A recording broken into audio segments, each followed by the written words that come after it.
of the 20th of May, about 2 o'clock. And as I'm sure you know, we are live on the Council's YouTube channel. I just would like to say, and I think you know I do have notes, but a month or 3 weeks ago, we had our first live planning. Various comments did come back from various sources to say that they were quite impressed of all that took part and the way it was conducted. And that's not all to do with me, far from it. It's yourselves as well. But I would just like to convey that to you. So thank you for that. It's nice to get some positive comeback. I know we don't always get that, but that's the role we play. Okay, so we'll get on with the agenda as similar to what we had last time. If I may, I would like to ask all those in attendance, and I said this before, I know, but I've got a list here. They're not in any alphabetical order, so just because Steve Alban is at the top, that don't mean a thing, Steve. I know Councillor Alban, just say you're here, please. Yeah, here, Chair. Councillor Curry. Present, Chair. Thank you. Councillor Duckworth. Here, Chair. Thank you. I believe Councillor Taylor may be a little bit late unless he's arrived. Councillor Rozeski, who's standing in for Councillor Dennis. Here, Chair. Councillor Jill Bayford. Here, Chair. Councillor Coleman Cook. Here, Chair. Councillor Hart. Here, Chair. Councillor Wright. Here, Chair. Councillor Garner. I'm here. Thank you. Councillor Scott. Right. Councillor Keane. Here, Chair. Thank you. Councillor Moore. And I'm here, obviously. Now with officers, Annabelle, is Annabelle online? Not yet. Estelle, I believe. Yes, hello, Chair. Thank you. I know Emily is. Ian, I know. And the statements this afternoon will be read out by David Stevens. I'm not sure if he's online as we speak. Yes, good afternoon, Chair. It's David Lewis. David Lewis. I don't know why I put David Stevens. I do apologise. I should know after all these years, but I should know. Sorry, David. But I am here. Thank you very much indeed. Thank you. Right, thank you. Chair, can I just say I'm here? It's Annabelle. Oh, Annabelle, thank you, Annabelle. Yep. Lovely. Thank you very much. Okay, just a few notes. As always, I think you know we don't have a fire alarm procedure at the moment. Just get out of your house as quick as you can if there's a fire. Okay, if you have any technical difficulties during the meeting, then please contact Democratic Services Officer, who's on call. Today it is Charles, and his telephone number is 577 186. So if you need anything, if things go wrong, that's the number to use. I would ask all participants, when you are not speaking, please mute your microphone. This minimises any background noise. If you've got doors and windows open, it does help. Microphones must be on the participant has been granted permission to speak. To gain permission to speak, please very briefly indicate on the chat to the right-hand side of your screen, and then we will make note, go back to you as soon as your time is available for you. Would everyone present please ensure that their mobile phones are turned off and to silent, and they must not make any phone calls during the meeting, and please refrain from checking any emails while the meeting is being carried out. Please note that this meeting is being streamed live for members of the public, and following the meeting, the recording will be available on the Council's YouTube channel. Members requesting to speak under Procedure 20.1, we have Councillor Garner and Councillor Keane. on 4B. Is there any other member under 20.1 that wishes to speak?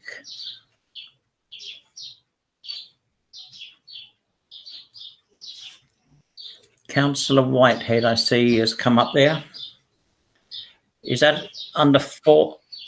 Good afternoon, Nick. Is that under 4B, Helen?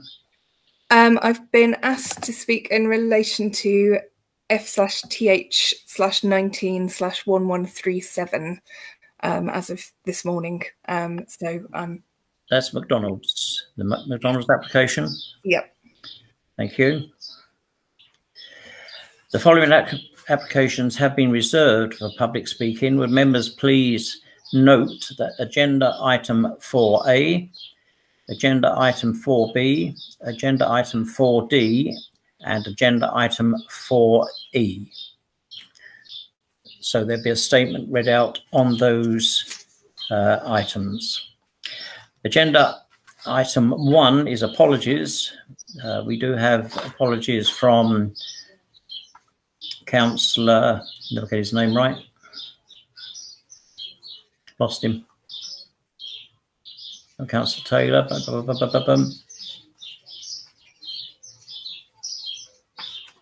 We have Councillor Rozeski in for. Have I lost anyone? Apologies from Councillor Dennis. Beg your pardon. And Councillor Rozeski is sitting in. Are there any declarations of interest? No. Okay, thank you. Agenda item 3, minutes of the planning meeting held on the 29th of April 2020. If you've read and you agree, could I have a proposer, please? I'll propose it for you, Chair. Thank you. And could I have a seconder, please? Yeah, I'll second that, Chair. I'll second that. Oh, that's 3 seconders. That's good. Good. And do you all agree? Agreed. Agree. Thank you, members.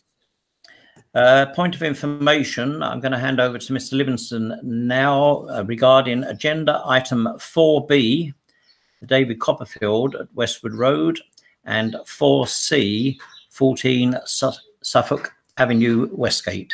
Mr. Livingston. Thank you, Chair. A couple of points of clarification for members. For schedule item 4B, the David Copperfield Westwood Road, an alteration is being made to condition 11 to alter the timing of the limiting of the noise at the customer order point from prior to the commencement of use to within 3 months of the use commencing. And this is to ensure that the timing of the assessment for the noise level of that customer order point is not affected by any ongoing construction work, so that the level can be set correctly.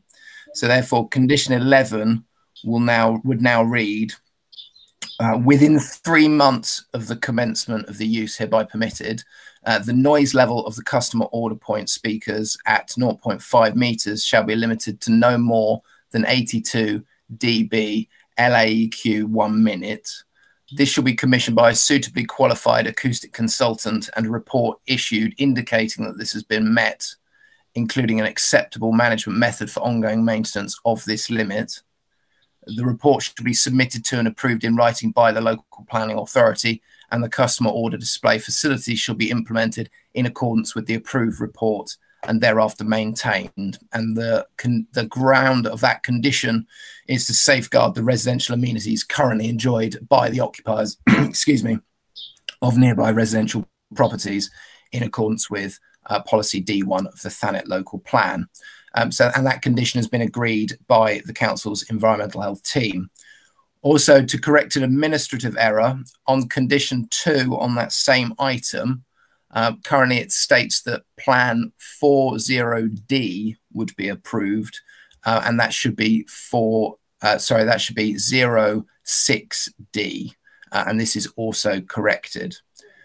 For agenda item 4C, 14 Suffolk Avenue, this item has been withdrawn from consideration at today's planning committee for public consultation to occur regarding the access road that runs through the site and the ownership of that access road. Thank you, Chairman. Thank you, Ian. And welcome to Councillor Taylor. I know these meetings in the afternoon are a little bit tight for you, but thank you for being here. Okay, moving on to our agenda item 4A, which is the planning application for approval of 13 Linden Avenue Broadstairs. And I will get the name correct, I hope this time.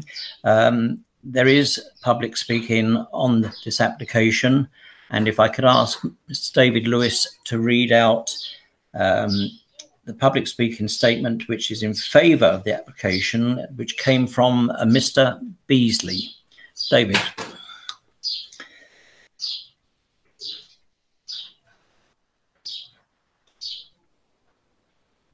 Have we lost David?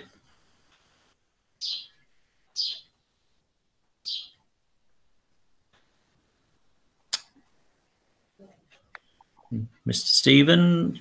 Yes, sorry. Mr. Lewis, yeah. Thank you, Right. David. This is a verbatim reading of the applicant's statement. Thank you, Chair. As the officer's report quite correctly states, the Council is nearing adoption of its emerging draft local plan, which will confirm a 5.77 years supply of housing land. However, and as accepted by the planning inspector in the recent appeal decision in respect of 1 Sevenstones Drive Broadstairs, that notwithstanding the imminent local plan adoption, the housing delivery test HDT results for 2019 show only 35% of the target number of homes that the government has deemed is necessary and confirms as critical housing supply for the council. Whilst the council anticipates this situation improving with the progression of its emerging local plan and HDT action plan, the presumption in favour of sustainable development at paragraph 11(d) of the framework nonetheless applies. The relevant policies which are most important for determining the application should be considered out of date, and that planning permission should be granted unless any adverse impacts of doing so would significantly and demonstrably outweigh the benefits when assessed against the policies in this framework taken as a whole. In terms of the character and appearance of the area, it is considered that the street scene elevations shown to members clearly demonstrate that the proposed scheme as amended is fully in keeping with the local areas of both Linden Avenue and Crow Hill in terms of scale, design, appearance and degree of separation, and as confirmed within the officer's report. Similarly, with regard to living conditions enjoyed by surrounding occupiers, the officer's report has gone into extensive detail, assessing each potential impact in turn and concluding that in all respects there is no unacceptable harmful impact upon residential amenity in terms of overlooking or overshadowing. The report also quite correctly identifies where other objections raised by neighbours either do not constitute planning considerations or are the subject of control by other statutory regimes, which national planning guidance clearly states are not to be duplicated in the planning process. In conclusion, this proposal will bring forward within a very short space of time 2 additional dwellings to assist with the council's need to increase housing delivery in response to the 2019 housing delivery test figures and to contribute towards the council achieving full compliance in terms of satisfying housing need and to ensuring that the adoption of the local plan will in due course provide the council with its 5-year supply of housing land, in this instance in a highly sustainable location within comfortable walking and cycling distances of all town centre facilities, services and amenities, together with public transport routes, including the Thanet Loop and Broadstairs train station. In line with the officer's report, this application is highly commended to members for favourable consideration. Thank you.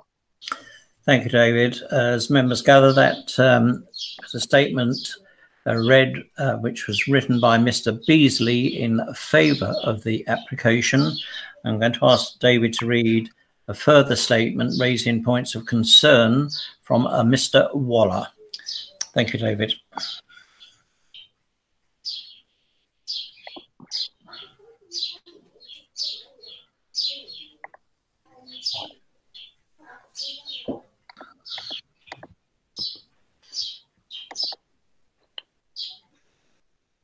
Just bear with me, that's just coming up. Speech to Thanet Planning Committee. I am Peter Waller, a Chartered Town Planner, and I represent the residents of 37 and 39 Crow Hill, who strongly object to the application. This is a poorly conceived proposal that would constitute a gross overdevelopment of the site, with 3 family-sized dwellings poorly related to one another and to the established pattern of development, and with no adequate private garden amenity space. The report comments that there is variety to the design, scale and arrangement of property in the locality, and asserts that the proposals would sit comfortably within the site and be in keeping with the pattern of development in the area. I strongly disagree with this analysis. While there are variations in the area, there is also a general uniformity to the street pattern, in that dwellings are generally sited with habitable rooms overlooking front and back garden spaces that are not dominated by neighbouring dwellings. This proposal fails to follow this established pattern and causes demonstrable harm to the area. Plot 1 would lose its south-facing garden, be increased to a large 4-bedroomed family house with a tiny garden, and with its south-facing habitable rooms dominated by the 5-metre-high gable wall of Plot 2 and only 3 to 4 metres away. Plot 2's 5-metre-high south flank gable would totally dominate and overshadow the rear garden of number 28 Crow Hill. Plot 3, which is elevated above Crow Hill, would be sited well forward of the building line of neighbouring dwellings, and so, in combination, would form an uncomfortable dominating relationship with the street and its neighbours. Furthermore, this family-sized house would have no rear garden and a tiny side garden unrelated to the rooms in the house. The report omits to point out that these failings would run contrary to the NPPF at paragraph 122 to maintain an area's prevailing character and setting, including residential gardens, and paragraph 127, which requires that proposals are either sympathetic to local character, including the surrounding built environment. Similar views are set out in the Council's own draft local plan at policy H01, which only supports development of residential gardens when not judged harmful to the local area in terms of the character and amenity considerations set out in policy QD01. QD01 sets out general design principles where the primary planning aim is to reinforce the local character and provide high quality design that relates to surrounding development, form and layout, and is compatible with neighbouring buildings and spaces. Finally, policy QD02 requires development to be compatible with neighbouring buildings and spaces, not lead to the unacceptable overshadowing, loss of natural light or sense of enclosure, have sufficient space to facilitate comfortable living conditions, including gardens. This proposal fails all of the above policies and should be rejected. Thank you. Signed, Peter Waller, MRTPI of Peter Waller Planning Limited. Thank you very much, David. I was reminded there, and obviously this isn't haven't said anything for you, David. Normally, I think, as members know, there is a 3-minute time limit on discussions, either from members of the public, agents, and so on. Now, we do realise that there is a slight difficulty not being in the chamber and so forth. So I've allowed those to carry on. And I do have a massive clock in front of me for 3 minutes. But when it comes later in the agenda to members speaking, I'm going to have to, not in debate, but for members who are speaking on an application, I'm going to have to enforce that. But that's at the moment with the letters that have been written in, if members can understand, it's a little bit difficult to stop their correspondence. Thank you for that, David. I will ask the planning officer to outline this application, please.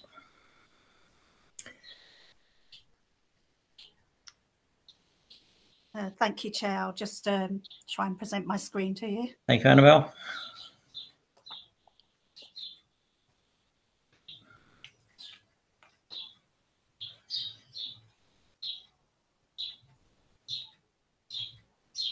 Hopefully everybody can now see my screen. Yes. Yeah, this is an application for the extension and alteration of number 13 Linden Avenue and for the erection of 2 detached 3-bedroom dwellings within it, the red line shown here.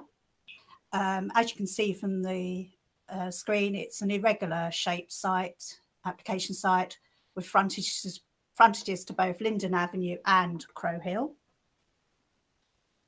This is an aerial photograph, and the application site is here. This is the green garden space that we've just seen, number 13 here. This is number 28 Crow Hill, number 30 Crow Hill. Number 11 Linden Avenue sits here with 15A Linden Avenue there. This is another 3D visual of the site. The application site is here. We can see Linden Avenue here and Crow Hill behind. Zooming in again, looking from actually Crow Hill to the front here, the application site sits here with Linden Avenue wrapping around. I'll take you through some photographs of the site, and we'll start in Linden Avenue. This is number 13, and you can just see the edge of number 15A. This is a zoomed in version. You can see the frontage of 15A and number 13 Linden Avenue, which is the subject of the application, and its driveway. This is again from Linden Avenue. You can see number 11 Linden Avenue, the detached garages that you saw within the site of number 13, and the white 2-storey building you can see behind is actually number 28 Crow Hill. So we've looked at the site, as I say, from Linden Avenue and the views you get from there. So I'm going to take you through some views from Crow Hill. This is the application site, number 13 here. This is its curtilage. This is number 28, which we saw the rear of from the previous photograph, and this is number 30, Crow Hill. Looking again at the application site here, this is number 30, and we can see the variety of dwellings within Crow Hill as we look up the hill. Number 30 is a shallow bungalow. You can see some 2-storey dwellings, and that's actually a terrace of dwellings over here next to number 30. This is again a shot of Crow Hill. You can see both sides of the street. You can see number 30, the terrace I mentioned, and some adjoining properties. And this is the application site sitting here, the entrance to the driveway to number 28. So I will actually now take you inside the site. Some of these, apologies, Chair, some of these photographs are slightly darker than we would have liked. This is within the garden of number 13. This is a rear extension that would be demolished. excuse me, in the application if it came forward. And this is number 30 Crow Hill. This is actually the rear extension again. You can see the top of number 15A, and you can see number 13 here. This is again a close-up between the rear extension of number 13, and this is again number 30 Crow Hill. This is looking at the other side of the application site, still within the garden of number 13. That's number 11 Linden Avenue, and this is numbers 28 and 26 Crow Hill. And apologies, this photograph is quite dark, but it shows the side of number 13, and again number 11 and number 28 Crow Hill. And this one shows the existing side projection that sits on number 13, with the rear elevation extension that would be removed sitting over to the right hand side, and this is the rear of number 15A Linden Avenue. This is the application's proposed development. You can see number 13, which would be a 4-bedroom house. Plot 2, as it's referred to in the report and in the application papers, would be a 3-bedroom house, and plot 3 being another 3-bedroom house but fronting Crow Hill. There is no objection in principle to the development of the site. There's no objections to the alterations and extension of number 13, and there are no objections to the development of non-previous developed land, in this case garden land, due to the emerging policy HO1 of the draft local plan. As can be seen here, plot 2 faces onto Linden Avenue and would sit to the south of plot 13. And plot 3 would face onto Crow Hill. This is the existing front and rear elevations of plot 13. And these are the 2 side elevations, and you would have seen them in the photographs we've just looked at. This is the proposed alterations and extensions of plot 13. Number 13. We're looking at the front elevation here. The rear elevation of plot 13, and you can see, whilst it is described as 2 stories, it's essentially a chalet bungalow, and it would have rooms within the roof, served by roof lights to the rear. Again, this is the side elevation, and the other side elevation, this is the side elevation fronting, which would face towards number 11 and number 28 Crow Hill. The floor plans, we have a bedroom downstairs and 2 bedrooms downstairs in this instance, and normal living space. And the upper stories, there are 2 dormers proposed, but they face the front of the application site towards Linden Avenue. And the other 2 bedrooms and accommodation, there would be roof lights only to the rear. If we look at now plot 2, which is the plot here, which is faces Linden Avenue. This is the front elevation, so facing Linden Avenue, you see there are some dormers. Again, it is a chalet bungalow. This is the rear elevation with only roof lights at the upper floor level. The side elevations, and that is facing number 28 Crow Hill and 11 Linden Avenue. And that's the other side elevation. This is the ground floor. It has a bedroom on the lower level plus normal living accommodation, and 2 bedrooms within the roof. If we look at now at plot 3, this faces Crow Hill.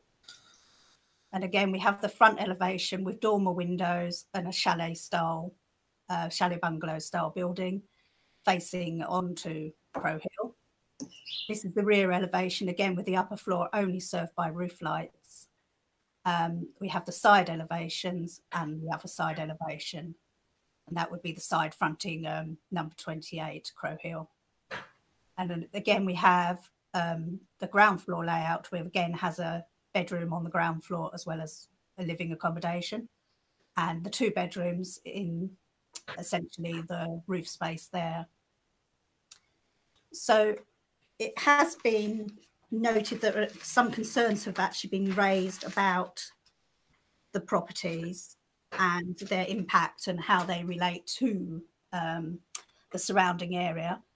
The as has been pointed out, the report does go into quite a lot of detail, and an assessment has been made about how the different properties and their impact and their distances and orientation between the surrounding established properties.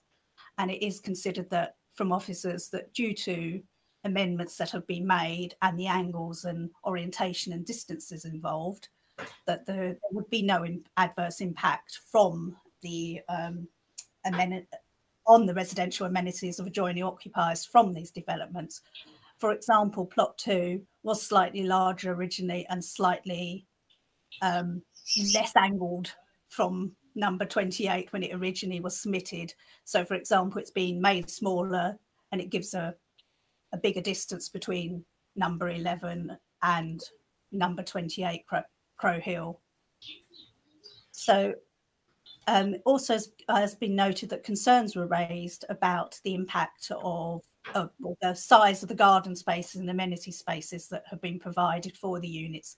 It is correct that they may be fairly small and in different sizes when compared to other plots along in the surrounding area. And it is true that number 3 benefits from a limited area to the rear, but a larger side garden. But when considered, if we look at the block plan, looking at surrounding developments and surrounding properties in existence already, it's not considered that they are any different to many of those that are in existence already and enjoyed by existing residents. So on that basis, the application is recommended for approval. Thank you, Chair. Thank you, Annabelle.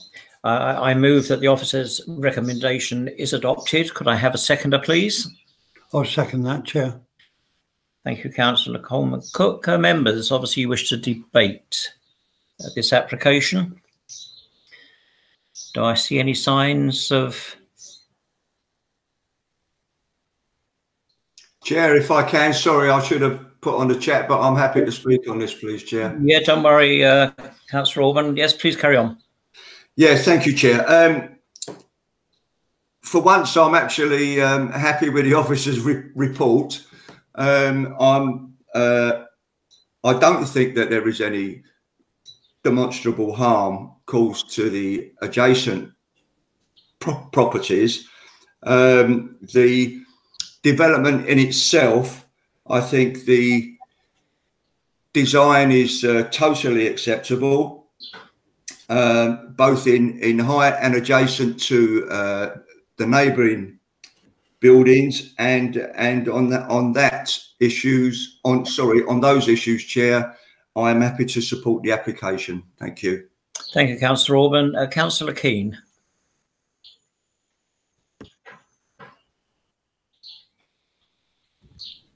Thank you, Chair. I just would like some clarification for the 4-bed house. Exactly what are the measurements for that garden? Because it does look very small. Can we do that, Annabelle? Unfortunately, I don't have the exact measurements of the garden space to hand, but it is probably comparable to other garden spaces within the location of similar sized properties. And at Thanet, we don't have any standard for garden sizes. It just has to, we just rely on them being usable, and we consider that that would be a usable family space. You could play out there, children could play out there, you could have your washing out there, you could have a modest outbuilding if required. So we do consider it to be an acceptable size, even though I don't have the exact size for you. Apologies. Okay, thank you. Thank you, Councillor. Thank you, Annabelle. Councillor Jill Bayford. Thank you, Chair. Yes, I can see that efforts has been made to fit these 3 properties into the space, and I don't have a problem with the design, but in view of the fact that in order to do this, one of them has had to be made smaller, and that for plot 3, the extension is beyond the building line. The gardens are tiny. In my view, they don't look as big as the surrounding ones, and the distance between the properties is very small. I feel this is an example of cramming. I feel that one extra house on the plot would be much more comfortable than the two. Thank you, Chair. Thank you, Councillor Bayford. Would you like to come back, Annabelle? Well, only to say that we have assessed it, and yes, it plot 3 here is approximately 2.5 metres forward of number 30 Crow Hill, but looking at the wider, I don't know if this, this slide shows it better, but there isn't a coherent building line along Crow Hill. Properties do sit in a variety of positions, so it's not considered there would be any adverse impact from it sitting slightly forward from number 30. And as I've already reiterated, we don't have garden standards for a particular size of dwelling in Thanets, and we do consider as officers they are usable and free dwellings can fit on the site. And yes, amendments have been made to plot 2 to make it sit more comfortably in the site, but as the development that was put before you, we do feel it can be approved. Thank you, Annabelle. Councillor Hart.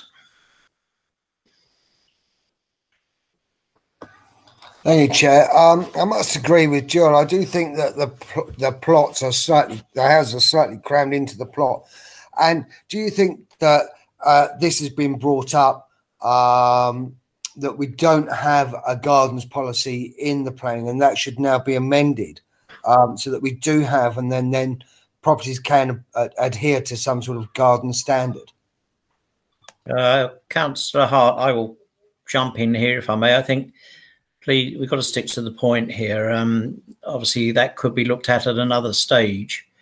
But we're looking at this application as it stands at the moment. Yeah, but I mean, what I'm saying is, if we have a garden, or we're going to try and put something together, then surely we should have a basis by which we look at something as a whole, because they look very crammed into that tiny little space. And I must agree with Joel. I think we've got to have some sort of sense of worthiness in the buildings we build.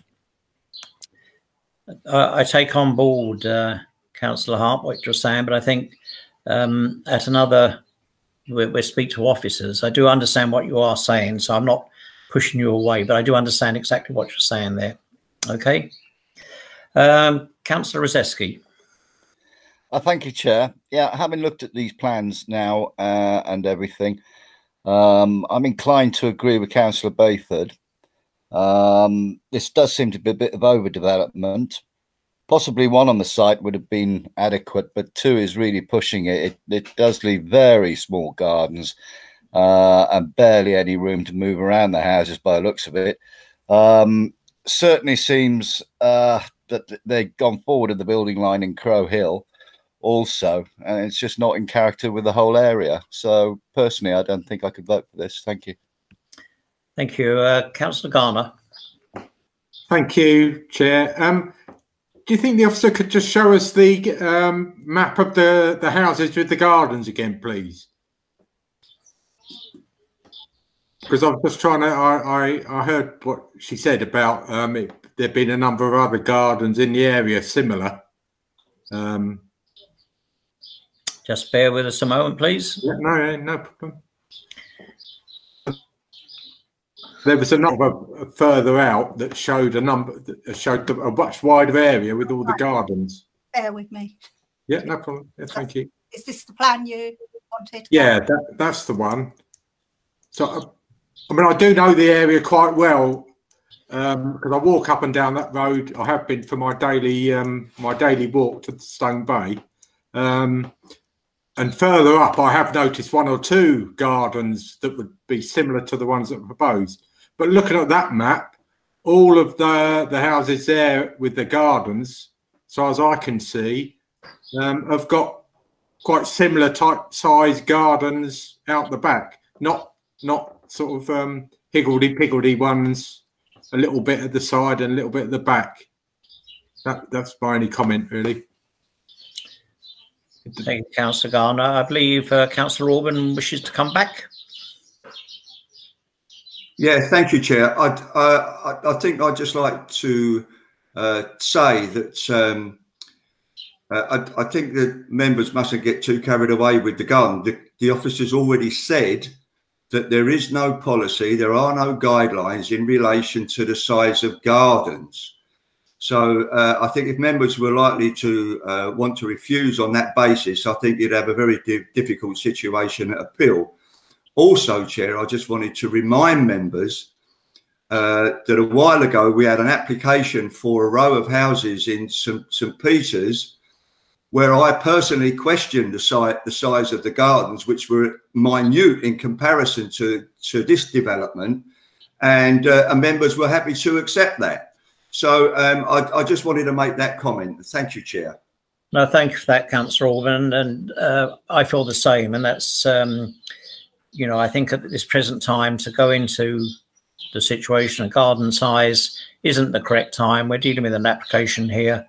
And you're quite right what you say. We've seen a lot less in gardens, but perhaps officers at another time this could be looked at. Thank you for that. Do I have anybody else wish to speak? Councillor Bayford. Thank you, Chair. Yes, I accept what's been said about garden space, although absolutely, but that wasn't the only point with my concern about cramming. The houses do seem to be pushed together as closely as possible, and it looks to me almost as if every effort has been made to squeeze in the extra one. I think we were not only considering garden size, but quality of living, and I feel that one fewer house would make the whole development much more comfortable. Thank you, Chair. Thank you, Councillor Bayford. I can't see anybody else who wishes to speak, so I'm going to put this to the vote, and I will go through your names, obviously, and if you could say for, against, or abstain, I would be grateful. So I will start with Councillor Coleman-Cook. For. Councillor Orban. For, Chair. Councillor Bayford. Against, Chair. Councillor Curry. For, Chair. Thank you. Councillor Rozeski. Against, Chair. Councillor Duckworth. For. Thank you. Councillor Garner. Against. Councillor Hart. Against. Councillor Keane. For. I don't think we have Councillor Moore with us still. Correct me if I'm wrong. Councillor Rozeski, I've done, I think. Yes, I think I did you, Councillor Rozeski. Yep. Has he disappeared? Hi, Chair. Yes, you've done me. I think it's Councillor. No, it's all right. It's doubled up on my paper here. Don't worry. Thank you. Councillor Scott. Not with us, I don't. Yep. For, Chair. Ah, thank you. I didn't realise you were there. Thank you, Matthew. Councillor Taylor. For. Councillor Wright. For. Thank you. Looking down here, I believe that motion is carried. Thank you, members, and I'm sure Emily will. Yep, she has agreed. So that's carried. Thank you very much. Moving on to item agenda 4B.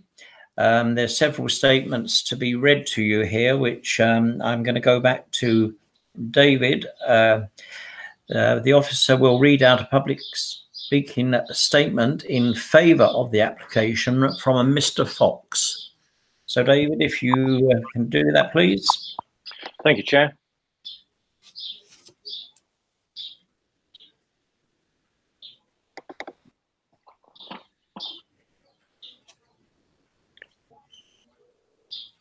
This reads, thank you for allowing us the opportunity to provide a written statement in these truly exceptional times. The proposal before you seeks to convert the former David Copperfield Harvester restaurant, which has been vacant since April 2019. We seek to maintain the family feel dining area inside and incorporating a convenient drive-through for passing motorists. Given the current national situation, the proposed economic stimulus this proposal will have cannot be downplayed when normality finally returns. The proposal seeks to bring back to life a former restaurant on a brownfield site in a suitable and sustainable location adjacent to the existing KFC and Westwood Road. We want to take this opportunity to reiterate our commitment to invest in Broadstairs for the long term, providing an attractive frontage, footfall, and at least 65 jobs for local people. The restaurant will be locally franchised, which will inherently provide additional benefits to the local area. Local franchisee Paul Crocker actively supports local initiatives, including the charity Litter Angels and also sponsoring Thanet Colts football team. Paul's wider commitment to the local community has been more evident than ever during the coronavirus crisis, distributing stock when his restaurants closed in March to Kent and Medway NHS and Social Care Partnership Trust and other good causes across East Kent. As a company, McDonald's invest over £43 million a year in staff training. All of our employees have access to a range of qualifications to help them develop, including nationally recognised foundation degrees and apprenticeships. The majority of our managers started serving in our restaurants, as did many of our most senior staff. We work very hard to make sure the area around our restaurants is litter free. Last year, we launched Keep Up the Clean Up, a litter picking campaign during which we carried out over 450 cleanups, including in Thanet. We continue to support Keep Britain Tidy and their Great British Spring Clean. Staff at all our restaurants carry out a minimum of 3 daily cleanups in the immediate area, picking up all litter, not just McDonald's packaging. We have worked hard with officers during the course of the application to ensure the proposal before you is in an acceptable form. We are seeking to provide 4 electric vehicle charging points and a keep clear box at the entrance to the site. In addition, we have enhanced the landscape boundary along Westwood Road and will ensure this is well maintained during the life of the development. A 3-metre acoustic fence is proposed along the southern boundary, and we have also agreed to close off the southern car park area with bollards during later hours. We have also agreed to limit the opening hours of the restaurant following careful consultation with the council's environmental health officer.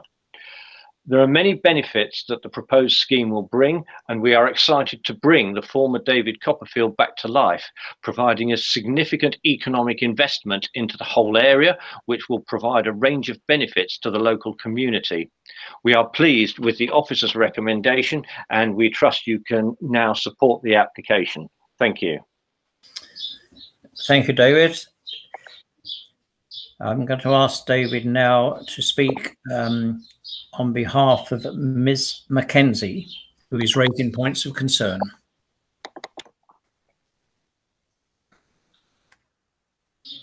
Statement by Karen Mackenzie. The application by McDonald's to make this a fast food restaurant with drive-through food collection point may contribute to the obesity epidemic of this country and this area in particular, since we already have a McDonald's less than a mile away at Westwood Cross. Perhaps councillors may not be aware of the stats or may choose to believe that a nanny state should not get involved in dictating how people choose to eat. To the first point, here are some shocking statistics. I will discuss the nanny state angle after this. Here's the stats. 1 in 4 adults are classed as obese and a further 62% are overweight. This makes Britain the second highest rate of obesity in the world and the highest in Europe. Not something to be proud of, is it? £48 million is spent managing the social causes and healthcare of obesity. Morbid obesity rates have almost tripled since 1993, and between 1993 and 2000, the McDonald's chain has grown to more than 1,000 locations in the UK. Why on earth do we need another one here? We just don't. There already is one less than a mile away. And so to my second point, perhaps we should not be a nanny state and control whether people can eat at this new restaurant even without getting out of their car. We can choose to eat Big Macs as part of a normal diet, right? Well, let's say we order a supersized Big Mac and fries with a milkshake as part of a normal diet. This meal alone is 1,566 calories compared to an adult requirement of 2,000 for the whole day. So what about children? The ONS states that even in reception class, 20% of children are now overweight and a whopping 26% in year 6. A 4'8" 10-year-old who is overweight and a couch potato only needs 1,028 calories for the whole day. That's 538 calories over the top in one meal. And if they are active instead, they still only need 1,318 calories, and one Big Mac meal is too much already for the whole day. So even for active kids, Big Macs are bad news. Why on earth do you think that it's different in Thanet? It's not. Remember, this venue is opposite one school and very near to 3 others. That's why they want the site.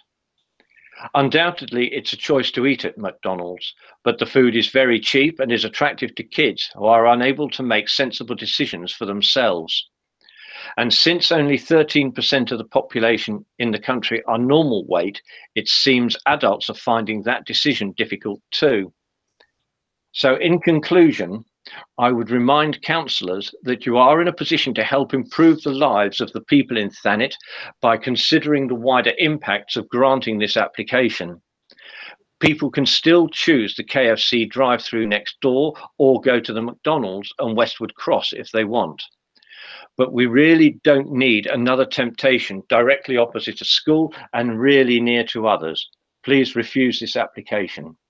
And before I finish, I think I read out a statistic as 48 million is spent. In fact, it's 48 billion is spent managing the social causes and healthcare of obesity. So apologies for that error. Thank you, David, very much.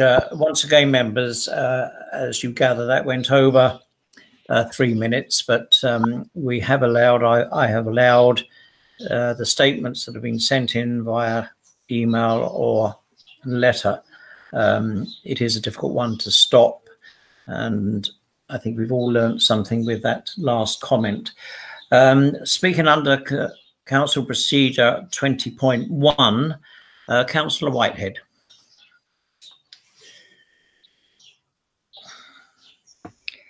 Good afternoon, all. I've been asked to attend to raise concerns expressed by a constituent.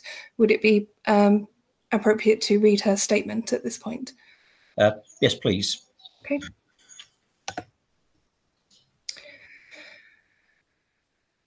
And sorry, Helen, you have 3 minutes. I've got to do this with councillors. Thank you. Yeah, of course. We have a statement here by Ms. Garfield. I am writing to express my outrage at the proposed McDonald's restaurant, which is going to replace the former David Copperfield restaurant in Broadstairs, which is located along the walking route to St George's Secondary School. According to the World Health Organization, the UK ranks 3rd in the European obesity table, where 27.8% of its population are clinically obese. Public Health England report that 60% more children in their last year of primary school are classified as severely obese than in their first year.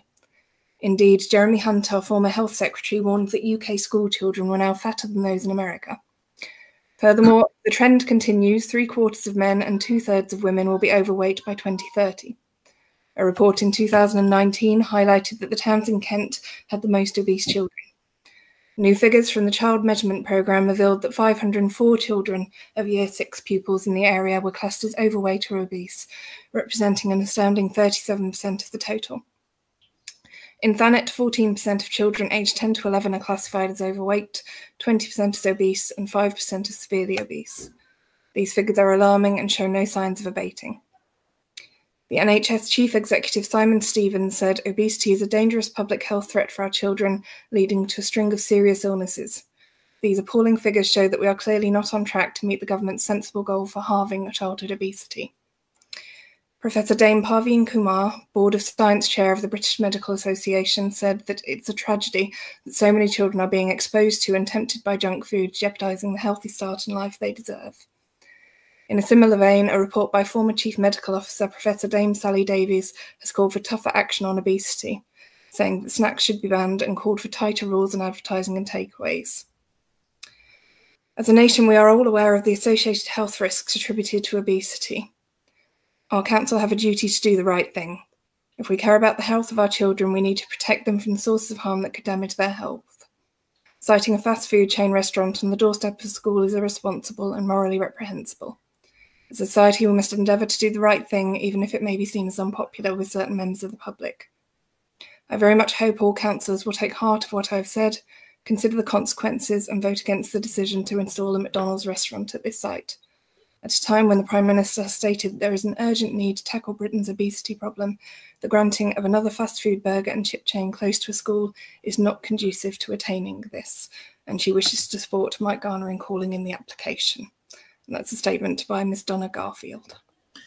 Thank you, Councillor Whitehead. Bang on 3 minutes. Well done. Thank you. If I can call on the ward councillor, Councillor Garner, please. Thank you. Thank you very much. If this application is passed, it would see yet another McDonald's drive-through restaurant less than a mile away from their existing outlet in Westwood and less than 400 metres from the gates of St George's Church of England School. As you'll see, this application has been opposed by a significant number of local residents whose lives will be impacted if this were to go ahead. And it should also be noted that 136 people have signed a petition calling for this application to be rejected. The development will see a significant increase in traffic through the single entry and exit point to the estate, already used by customers of Asda and KFC. As well as increasing the risk of road traffic accidents, this is likely to result in an increase in air pollution, which will impact on the lives of not just local residents, but also children and staff attending the local school. Excuse me. Recent research by Global Action Plan and the British Heart Foundation has shown that school children are already being exposed to 30% more particulate pollution compared to adults when walking along busy roads. This proposal will exacerbate the situation.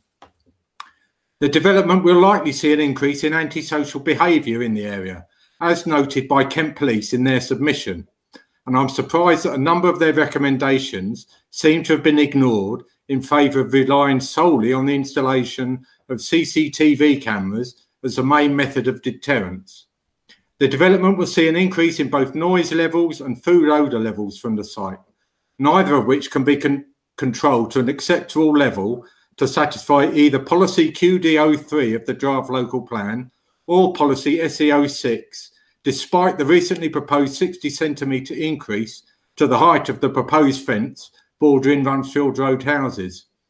While the houses themselves may be 40 metres from the building, their gardens run up to the proposed fence, and residents can't be expected to stay indoors to avoid the increase in noise and odours. Finally, I'm surprised that public health issues highlighted by the environmental health team don't seem to have been considered when making the recommendation to approve. Local Plan Policy TC9 states that new applications for hot food takeaways should be judged against the sensitivities of the neighbourhood. I believe the very close proximity to St George's School and the closest to other schools is in contravention of this, as well as policy SP36 in the draft local plan, which seeks to improve the health of Thanet's residents and reduce health inequalities. Our local plan recognises the need to promote a healthy lifestyle, as we know that the increase in obesity levels raises the risk of other health issues, including type 2 diabetes, heart disease, and now coronavirus. And I hope you will consider this and all the other reasons to reject this application. Thank you, Councillor Garner. Although a member of the Planning Committee, Councillor Keane has asked to speak under 20.1. So, Councillor Keane. Thank you, Chair. Having read all the supporting documents, I firmly believe this is the wrong proposal in the wrong place at the wrong time. There are many practical objections already raised by the public, such as the impact on the residents of Rumfield Road, extra noise and smells, increase in traffic on an already busy road, the potential for it to become a hangout for young people and possible antisocial behaviour. These are concerning enough, but you may feel are sufficiently addressed in the document or through the discussion and debate that will follow. But my overriding concern is the health impact. I was uncertain as to how much health could be a consideration in assessing a planning proposal, but discovered that it is strongly embedded in planning policy. One of the core principles of the National Planning Policy Framework is that it should take account of and support local strategies to improve health and work with public health leads. The National Planning Practice Guidance on Health and Wellbeing supports policies to limit the proliferation of certain uses, which would include fast food, to create a healthier food environment. This proposal would site a McDonald's directly opposite one senior school and in close proximity to two others. Although it is a drive-through, it is clearly not targeting drivers, as there is an already established McDonald's with a drive-through less than a mile up the road at Westwood Cross, an easy driving distance. McDonald's have improved their menu to include healthier options, but a fast food burger and fries is not a healthy option. The Golden M is one of the most recognisable signs there is, and that is what children will see before and after school. You may think this is an issue of freedom of choice, but families already have this choice a mile up the road. This is targeting a particular audience, and it matters. We have an obesity problem in Thanet. Sport England recently released figures showing that 68.4% of adults in Thanet are overweight or obese, the highest in Kent alongside Swale, and fast food is part of this. There are many initiatives to address this, and some of them involve planning. Many London boroughs have policies preventing new fast food outlets opening within 400 metres of schools. This proposal is literally opposite a school. This proposal does not benefit our population. Please consider this in your debate. My belief is wrong proposal, wrong place, wrong time. Spot on time again. Thank you, Councillor Keane. I'm going to hand over to Mr. Livingston, who will give the report.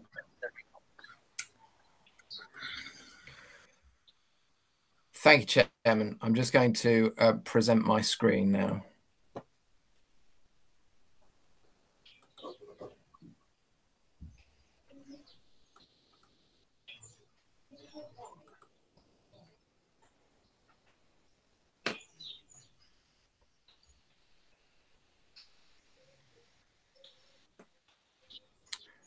Can all members still hear me? Yes.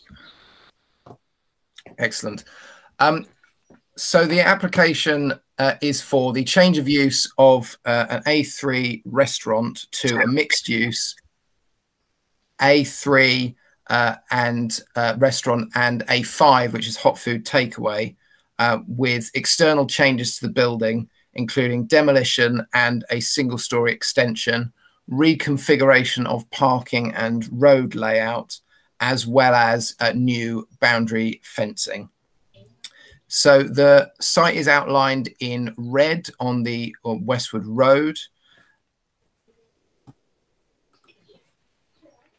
And this is an aerial image of the site with the former David Copperfield in the centre of the image.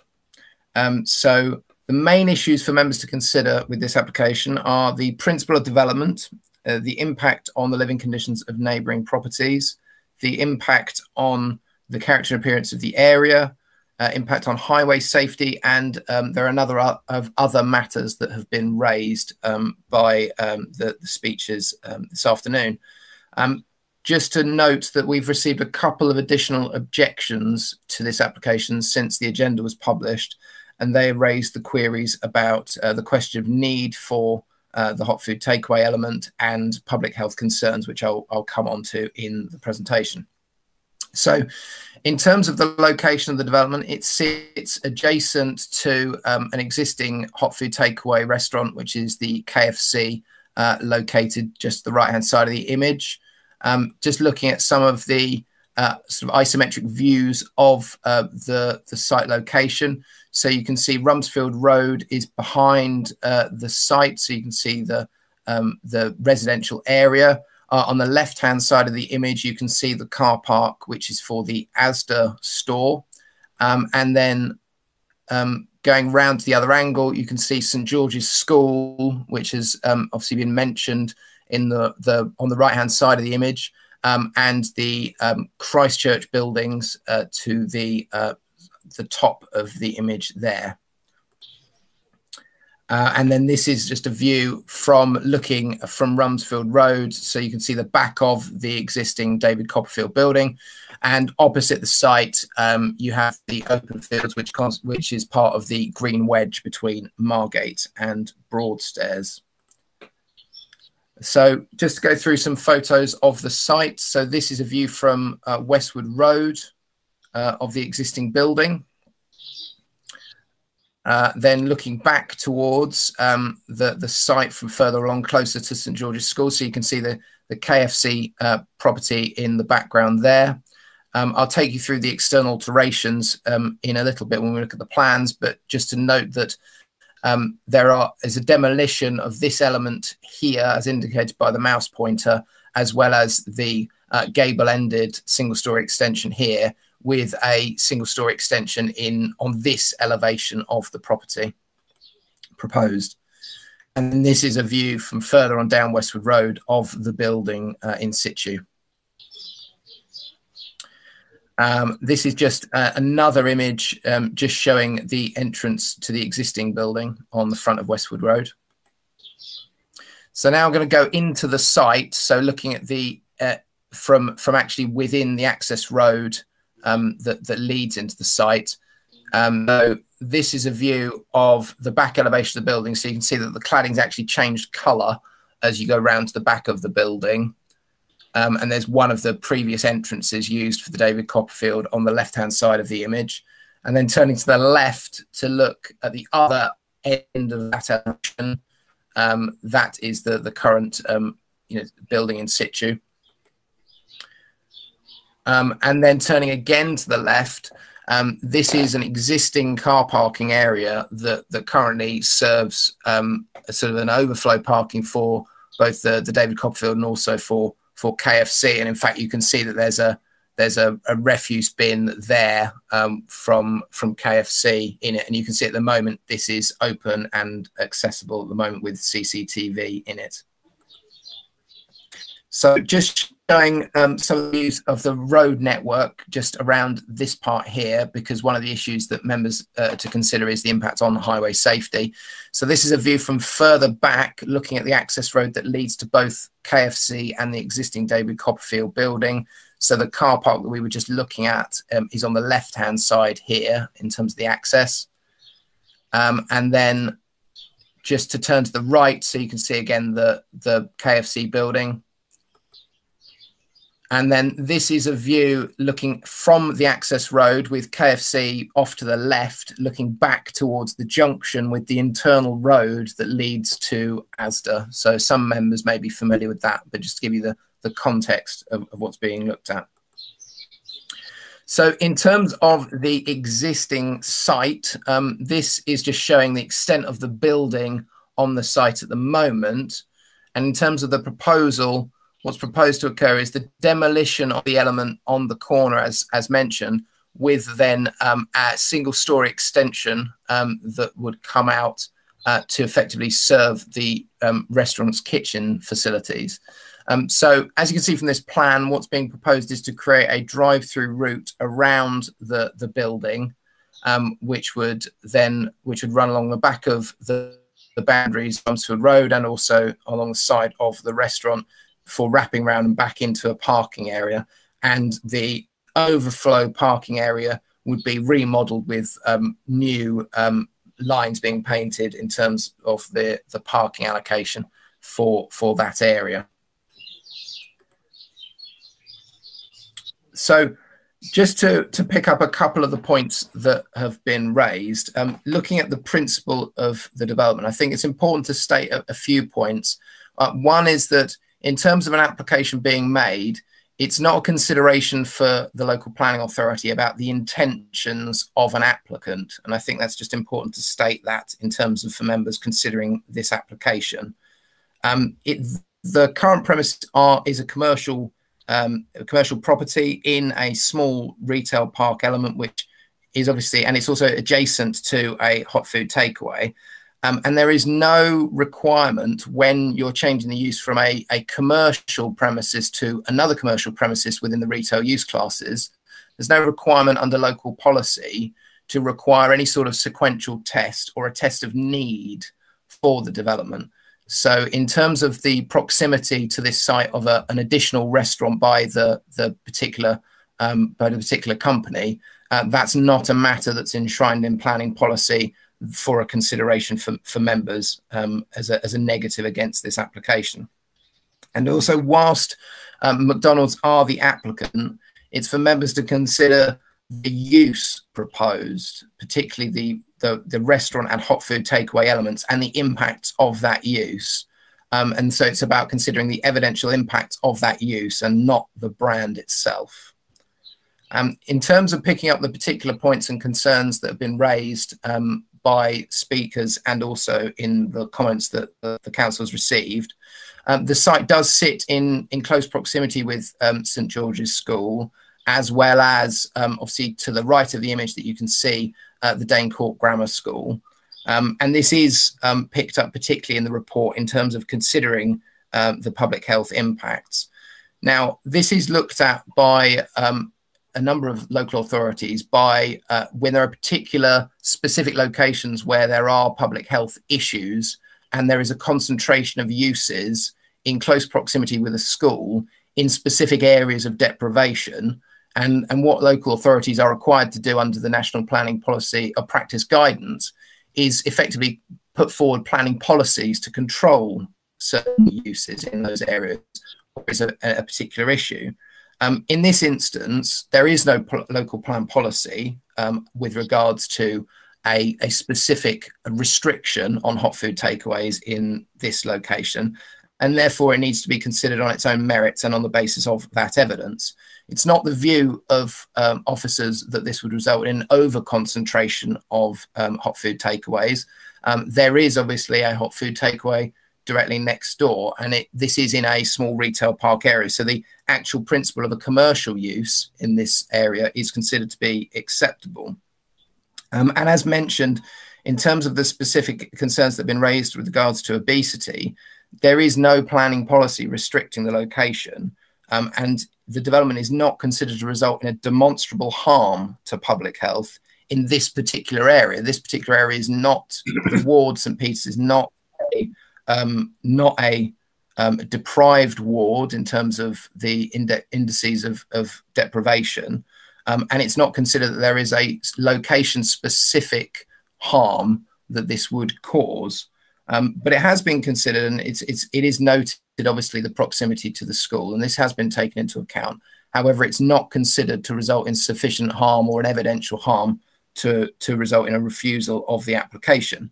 However, what must be considered is the impact on neighbouring properties, because this is the key issue when considering hot food takeaways. And so officers have looked at this with quite a lot of detail, specifically with regards to the environmental health team who have been heavily involved. So some changes have been made to the proposal, including limiting the opening hours. Now, those opening hours would be limited to close at 11 p.m. and then open at 3 a.m. with the potential previously put forward for 24-hour opening. Now, the restriction of the hours to those times is not sufficient on its own. It requires a number of other mitigation measures to be put in place to avoid a harmful impact on the neighbouring properties. So they include restricting the use of the car park, which is on the right-hand side of the image, the overflow car park, so that could only be used between 7 a.m. and 9 p.m. because that car park is in closer proximity to neighbours on Rumsfield Road than those neighbours that are adjacent to the actual restaurant itself. One of the key elements of the mitigation is also the 3-metre high acoustic fence, which would run all the way along the rear boundaries of the properties on Rumsfield Road. Details of that fence would have to be submitted and approved prior to the commencement of the use, and it would have to be to the satisfaction of the environmental health team. In terms of noise specifically, it's also proposed for limits on the noise from equipment and plant, as well as restrictions on the noise from the customer order displays of the actual takeaway aspect of the drive-through. In terms of looking at the other potential impacts of this development, in terms of odour, an odour assessment has been submitted with the application, and there is a specific condition which is proposed on any approval, which is condition 3, which is requiring certain measures detailed in that plan to be enacted in full. It also includes specific reference to the need for any extraction flue to terminate above 1 metre above the eaves height and discharge vertically at a specific velocity, again, to avoid an impact in terms of odour. And Environmental Health were very keen to make sure that covered the actual external areas of the properties on Rumsfield Road, so not just the actual premises, the properties themselves. And that also includes measures such as the carbon filters in the extraction needing to be changed every 6 months to ensure that they are doing their job. In terms of air quality, as that point mentioned as well, it is proposed to have 4 electric vehicle charging points, and Environmental Health are happy that would deal with the issues in terms of the AQMA. And therefore, on the impact on neighbouring properties, it is considered that the development has dealt with those issues sufficiently, but that only comes through the imposition of specific conditions. So moving through the changes externally that are proposed to the premises, as mentioned, there are certain features that are being removed from the building that are currently present. So in terms of the elevation that fronts Westwood Road, what's being proposed is that the cladding that's currently at first floor level will be painted slate grey, and the brickwork will just be repaired where necessary, following certain elements of the building being removed, so the single story sort of accretions that are present. In terms of the side elevation, also noted as the rear elevation, which currently has an entrance door into the premises. It's a third entrance door. So this is where the extension would be proposed. It's a triangular extension. So this elevation is a flat version of that elevation. But it's not considered that it's significantly obtrusive in the area, given its single-story nature. And the materials that have been proposed, which include a rendered face of the building, is not considered to be out of character with the area. Again, in terms of the existing elevation and then the proposed, so again, what's being proposed here is just the painting of the first floor cladding with alterations to the fenestration at ground floor. And then the rear end of the building, sort of the more functional aspect, again, that's being some of the openings are being removed as part of the proposal. So just looking through the floor plans of the development, this is the existing floor plan of the current restaurant. You can see the bar area present. So what's being proposed is that the extension comes out, which is where the kitchen facilities are covered. The dotted lines on this image are the previous layout, which is to be removed. So you can see that the layout has mostly dining facilities, then with the actual counters being a small area in the vicinity where the mouse pointer is here. And then including the first floor plans, there are no proposals made to the first floor use or layout other than some of the windows are being blocked up, which are on the right-hand side of the image the members can see.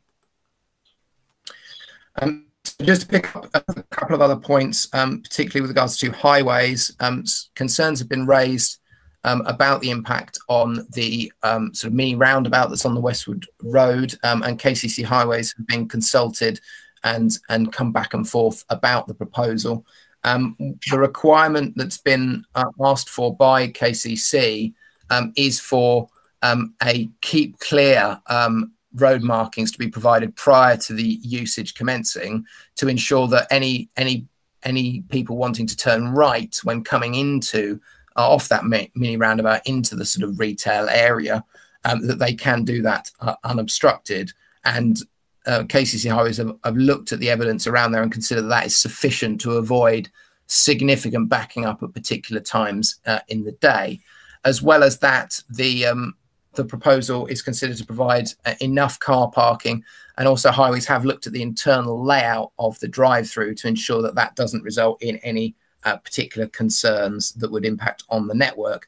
As well as that, there are conditions imposing requirements on a delivery and servicing management plan to be provided, specifically to ensure that there aren't any impacts from deliveries being made. And obviously that would include looking at issues to do with timings to avoid any impact on neighbours, as well as a construction management plan, because just to avoid construction works affecting the network. So overall, it is considered that the development would have benefits of bringing an existing vacant commercial premises back into use, and it is considered by officers that the principle of development is acceptable in this location. The proposal has dealt with multiple concerns raised by environmental health and highways, and therefore it would be subject to multiple conditions. And mainly that is to make sure that the impact on the neighbours is sufficiently mitigated. And therefore the recommendation is for approval. Thank you, Chair. Thank you, Ian. I put to you that the officer's recommendation is for approval. Can I have a seconder, please? I'll second that, Chair. Thank you, Councillor Coleman Cook. I have Councillor Orban wishes to speak.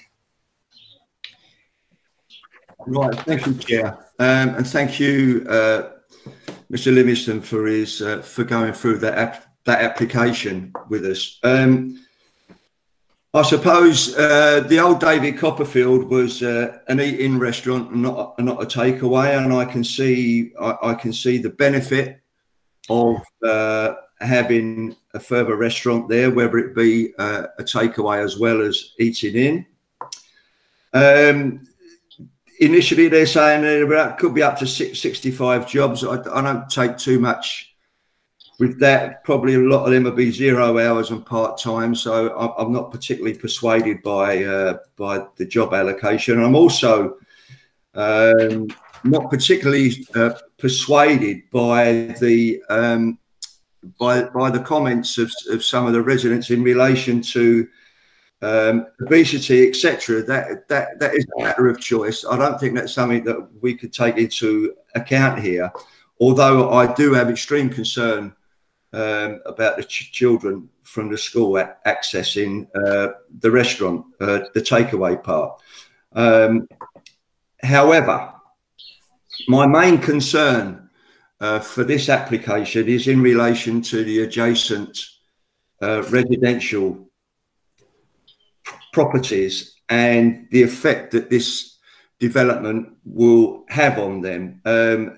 In particular, noise, smell, and antisocial behaviour. And whilst Mr. Livingston has outlined the issues of overcoming the possibility of smell emissions affecting the residents, and an acoustic fence, my concern is that our young people of this area will attend here. They'll park their vehicles there.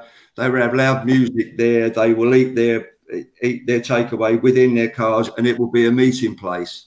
And I do have concerns about that, Chair. And And I do have concerns about the effect that it will have on them, because it won't just be a one-off thing, it will be an ongoing issue.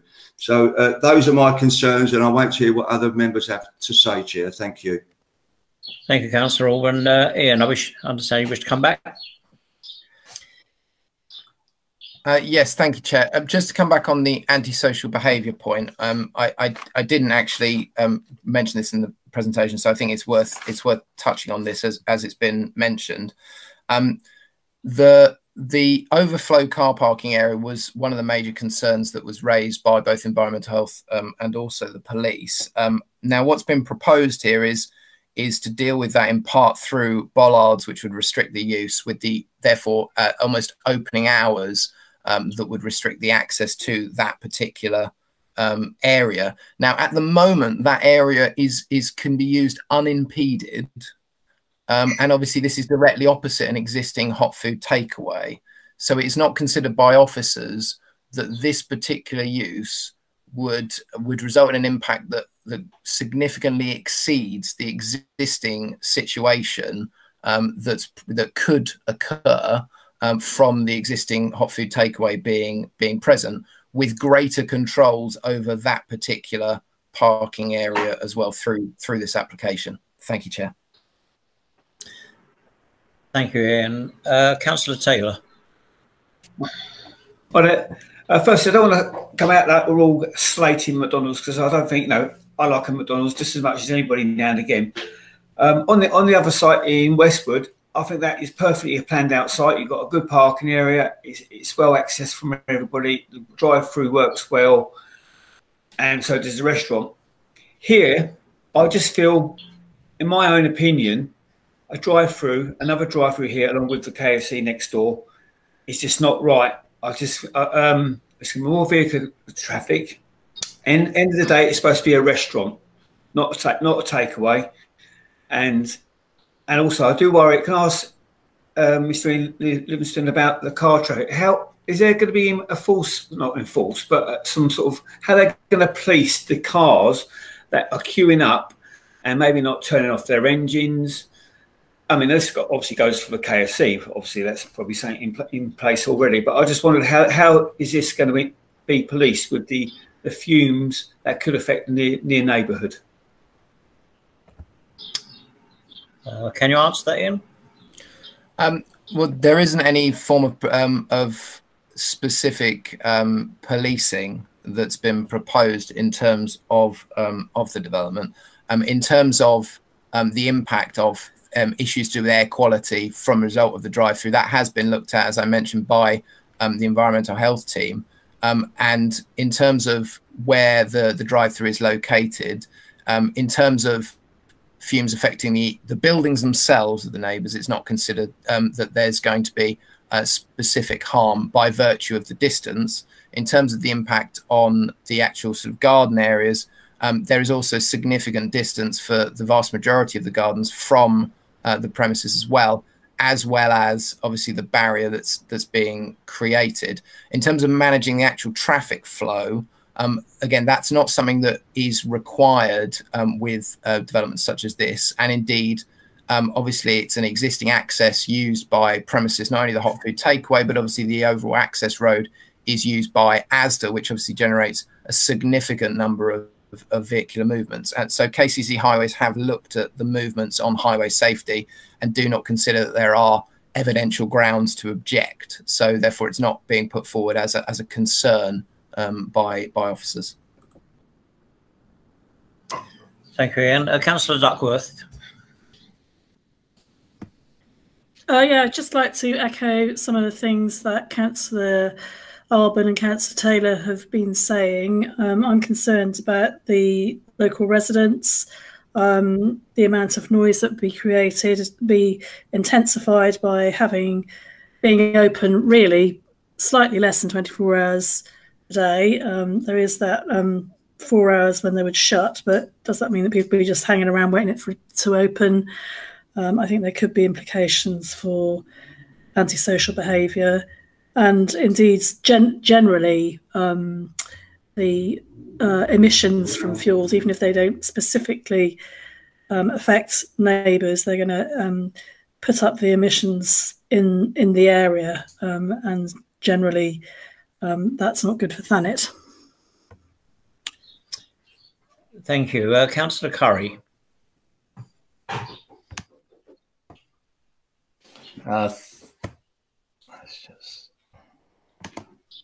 There we go. Thank you, Chair. Push. Thank you, Ian.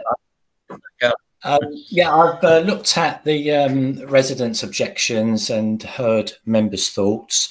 I do believe that as it stands, this development would have a detrimental effect on local people, noise, odours and extra environmental issues. And these are all a real concern for me. Health issues to one side, and they've been mentioned by many members. The effect on residents is also an issue for me. Thank you very much, Chair. Thank you, Councillor Curry. Councillor Wright. Mr. Chairman, I believe we've been here 4 years ago with Minster, and the world was going to come to an end because of the McDonald's. It didn't. I will like to remind all members that this is a planning application, not a change of use application. But you're forgetting the former David Copperfield was a restaurant bar. I worked in Asda for quite a long time, and believe me, the noise and the antisocial behaviour that came from the pub was far greater than anything you're going to get from the McDonald's. I think that some of the objectors say it's only a mile away from the other McDonald's. That's if you walk towards Tesco's. If you go in the opposite direction, it's at least 2 miles away from the other two schools. Lots of the facts and figures that I understand, the obesity and the worry, are all based on children under 10. These children at St George's are young adults. They're not children. And I think that they are very conscious about what they eat. Thank you. Thank you, Councillor Wright. Councillor Roseski. Thank you, Chair. Yeah, I noted what people have said. It is a planning application. When they're talking about the extra mile to Westwood Cross to get to the McDonald's there, you must remember the people who say Peters and Broadstairs have to drive that extra mile in thick traffic to get to that McDonald's, causing more fumes, etc. And it's a mile back again, so that's 2 miles they're having to do extra. There's always a queue at the one in Westwood Cross. I think that this would alleviate the situation there and improve the air quality in any case. So I will be supporting it. Thank you. Thank you, Councillor Roseski. Councillor Coleman-Cook. Thank you, Chair. What doesn't seem to have been mentioned is the fact that KFC, anyone that's been to Asda at school throwing out time will see that KFC is packed with school children. Does KFC not give you obesity? I don't know. The amount of smell and traffic for KFC is a fair amount anyway. And as Councillor Wright said, with the old restaurant, there was a huge amount of noise and antisocial behaviour. I personally think that this is a planning application, not an obesity application. And I personally think that if this goes to appeal, they will get it and it will just cost us even more money. So I shall be supporting it. Thank you, Chair. Thank you, Councillor Coleman-Cook. Ian. Thank you, Chair. I just wanted to come back on one of the points that's been raised with regards to impact on neighbours, which I know is a concern of members. This is something that has been looked at in a lot of detail, and the application has basically been held for a while whilst those issues are being resolved before putting it in front of members. And the environmental health team have looked at the evidence available and in their professional view consider that on the basis of the conditions that would have to be imposed, it would result in an acceptable impact in terms of on neighbouring properties. And so that issue has been resolved in terms of the evidence and the professional guidance that they provide to us. So I just wanted to state that fact. Thank you, Chair. Thank you, Ian. Councillor Bayford. Thank you, Chair. Just to say that I agree with things that have been said previously. We must be voting on this for planning reasons alone, not moral or health issues. Thank you. Thank you, Councillor Bayford. Councillor Wright, I understand you want to come back. Just a quickie, Mr. Chairman. As a matter of interest, how many complaints are made about the deliveries to and from Asda? Because their deliveries are through the night and they are very large double-decker lorries. Thank you. I think I'll come in there.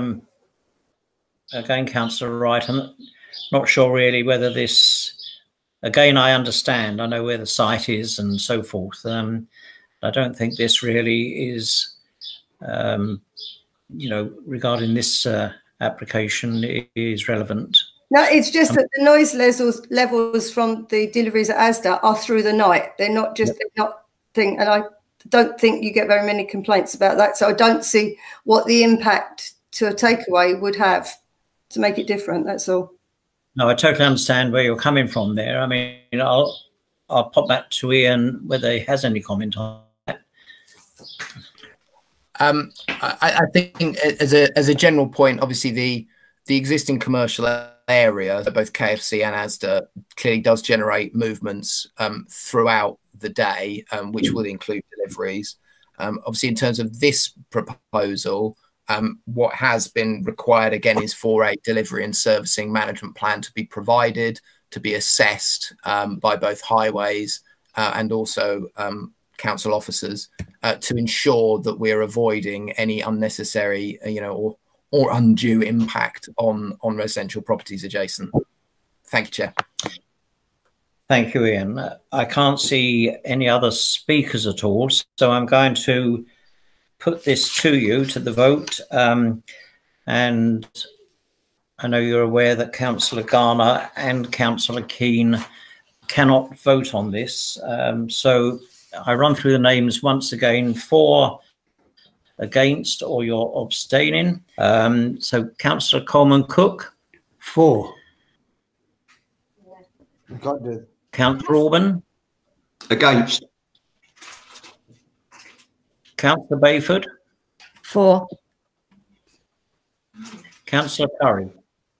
Against. Councillor Rozeski. For. Councillor Duckworth. Against. Councillor Hart.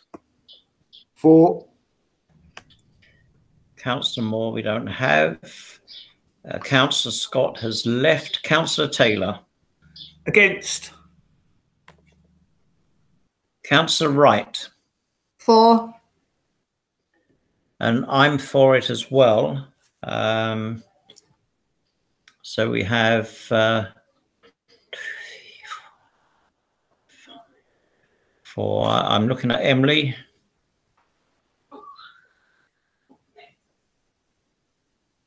If that motion has been carried or lost.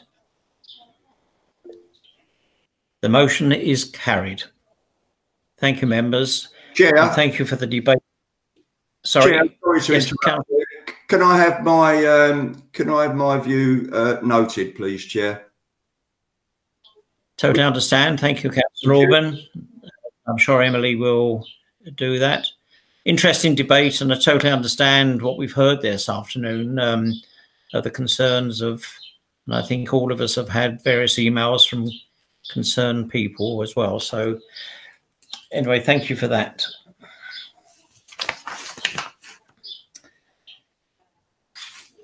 Right, moving on. Let's get my paperwork in the correct order, if I may. Agenda item for D.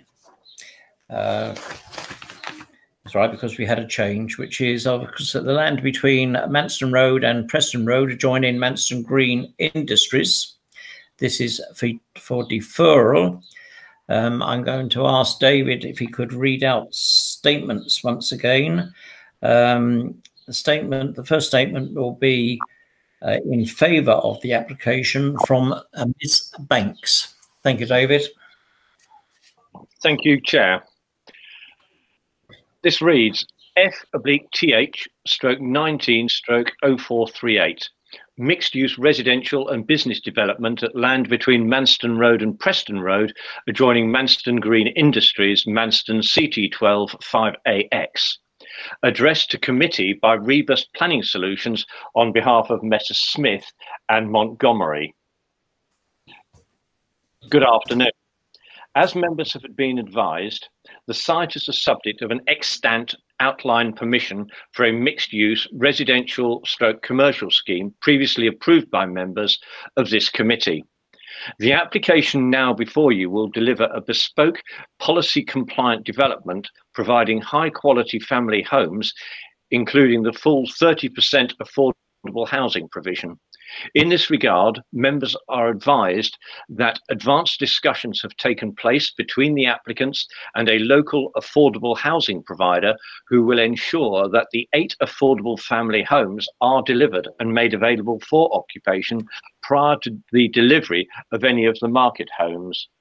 In addition, the delivery of high-quality, small-scale employment floor space for small business startups and local entrepreneurs will improve employment provision locally and meet with a number of local and national planning policy provisions that seek to encourage growth in rural areas. Importantly, the proposal will deliver the shop/cafe that was considered essential by members of the Planning Committee when considering the outlined scheme. Your officers have now been provided with a Section 106 obligation that sets out how the shop/cafe will be delivered in a timely manner and prior to the full occupation of the development. Not only will the shop/cafe improve consumer choice within the rural area, it will enhance community provision complementing the facilities at the village hall.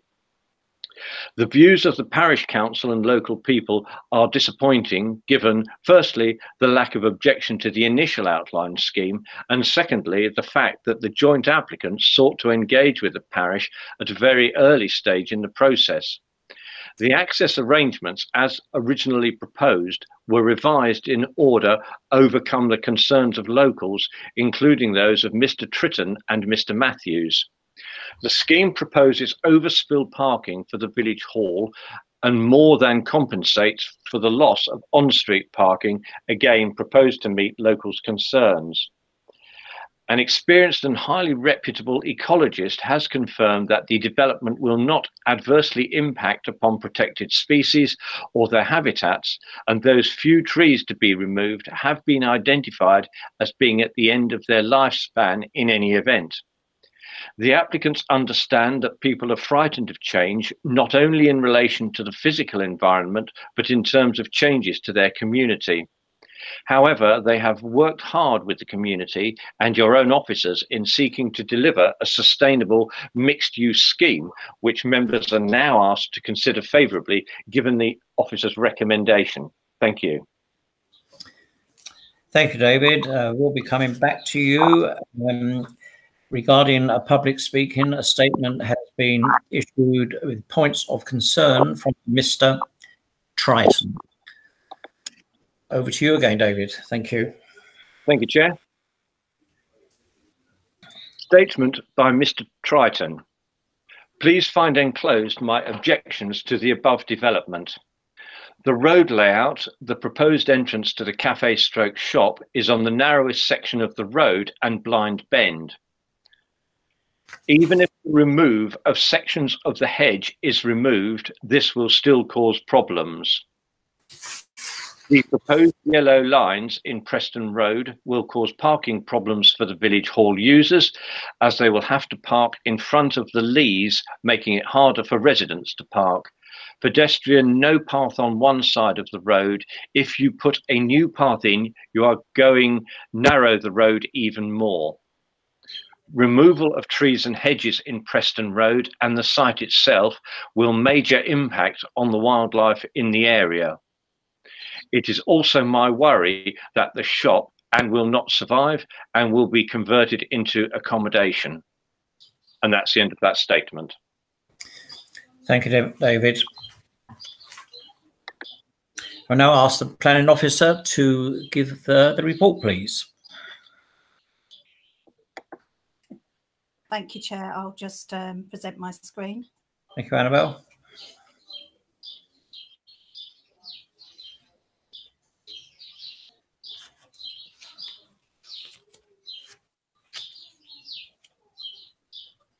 Hopefully members can see my screen now. We have the application site outlined in red, and the application is a mixed use development, a full application for 28 dwellings and 18 B1 office units, and together with a shop and stroke cafe. This is the application site, as I say, outlined in red. It comes down here, wraps around Manston Green Farm, and comes along to a point along Preston Road here. This is an aerial view of the application site. It sits here and wraps around. This is Manston Green Farm. This is the green. We have Preston Road and Manston Road coming off here. Another view looking at the site. The application site is here, this little bit here, and then wraps around and comes out along Preston Road. Another view of the application site, and you can see the curve of Manston Road coming round here. This is the application site. This is the old village hall for points of reference, and the application site wraps around this part of it alongside Manston Green Farm onto Preston Road here. It sort of cuts out about halfway between here and the old village hall, and there is a small section here adjacent to the green where 2 bungalows are proposed. Members will note that the application site is quite shielded by vegetation. This is a footpath that runs between Preston Road and Manston Road, and as you can see, there's quite a lot of landscaping here, and there are other points of landscaping along Preston Road and surrounding the application site in general. Again, this is another view of the application site, slightly changed. We're looking from the field here. So the application site is here. This is the footpath I've just mentioned. We have Manston Road, and this is Preston Road. I'll take you a lot around the site with a series of photos. We're in Preston Road. This is the War Memorial. We have the church and we have the barn. This is further along. We can see the barn on the left-hand side. This is the village hall and nursery. This is the existing access into Manston Green Industrial Park. This is looking back. You can see the entrance just behind this tree here. This is the barn. This is the old village hall. The application site at this point doesn't come as far along Preston Road as this, but just to give some bearings, this is the actual entrance to the footpath that we saw on the previous aerial shots. This is now looking at Manston Road. This is rounding the corner, and you're just looking before the application site would be coming towards you on the right-hand side if you were travelling towards us, the opposite side, opposite way of the car. So this is the application site. This is the footpath on the left where it comes out. That's Jubilee, there, Jubilee Cottages looking in the distance there. And this is part of the application site where 6 properties are proposed. This is moving forward again towards Jubilee Cottages. And this is even closer on to Jubilee Cottages. You can see the 2 pairs of semi-detached, and there would be the access road to serve the main proportion of the residential units sort of sitting in this location here. This is the other side of the Manston Green Farm entrance road. where the 2 bungalows are proposed. And just a couple of photographs of that. This is number 1, the green. And again, the 2 bungalows would sit within this location here.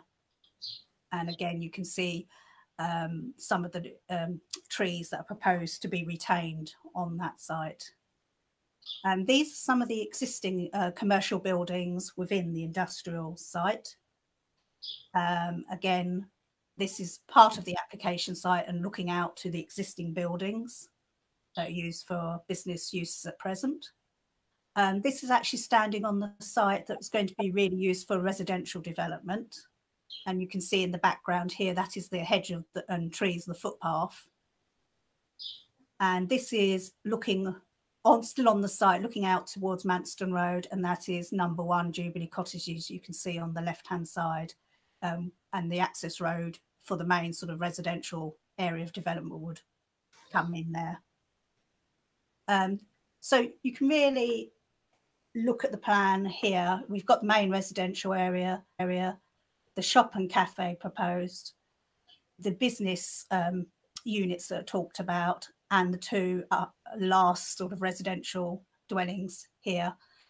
The application site is actually outside of the village envelope and is in the countryside. But as has been mentioned, there is an extant consent. It is slightly different because it proposes 19 units, residential units, 4 live-work units, but also the cafe and shop on site, and that is still extant. But nevertheless, without the extant consent, it is still considered by officers that the site is enclosed by landscaping and other physical features, and it would be seen as a logical expansion of the village, and it would also contribute to the housing numbers for the district, as well as providing employment opportunities and a community facility in the shop cafe. So I'd like to just have a look at some of the elements of the development in more detail. I'm going to go first to the residential main element here. And as members can see, each unit has parking spaces, they have elements of garden, and it appears as a small cul-de-sac residential development. This is the plan in more detail. You'll see some sections here, so I'll take you through on the next slide, section A and B, which is along the new access road and what you would see if you were looking at the residential development there. So this is elevation A. The properties are quite traditional in design. They are 2-storey, all 2-storey, mainly 3 and 4 bedrooms. Materials are quite traditional as well. They take references from materials that are used in the village already. So there's brick, there's tile hanging, there's clay tiles to the roof. If we look, we'll have a look at sections C and D now, which are the properties at Front Manston Road and also the properties at the very end of the cul-de-sac here. Again, they are traditional in design. They use a mix of materials, but again, they pick up on the materials that are used throughout the village. So this would be the top section here, CC, are the properties that would front Manston Road, and they take some reference points, it being semi-detached and following a sort of traditional pattern from the Jubilee Cottages, which would sit approximately there, but we're seeing the side elevation of plot 26, which sits further within the site. Properties in the end of the cul-de-sac are slightly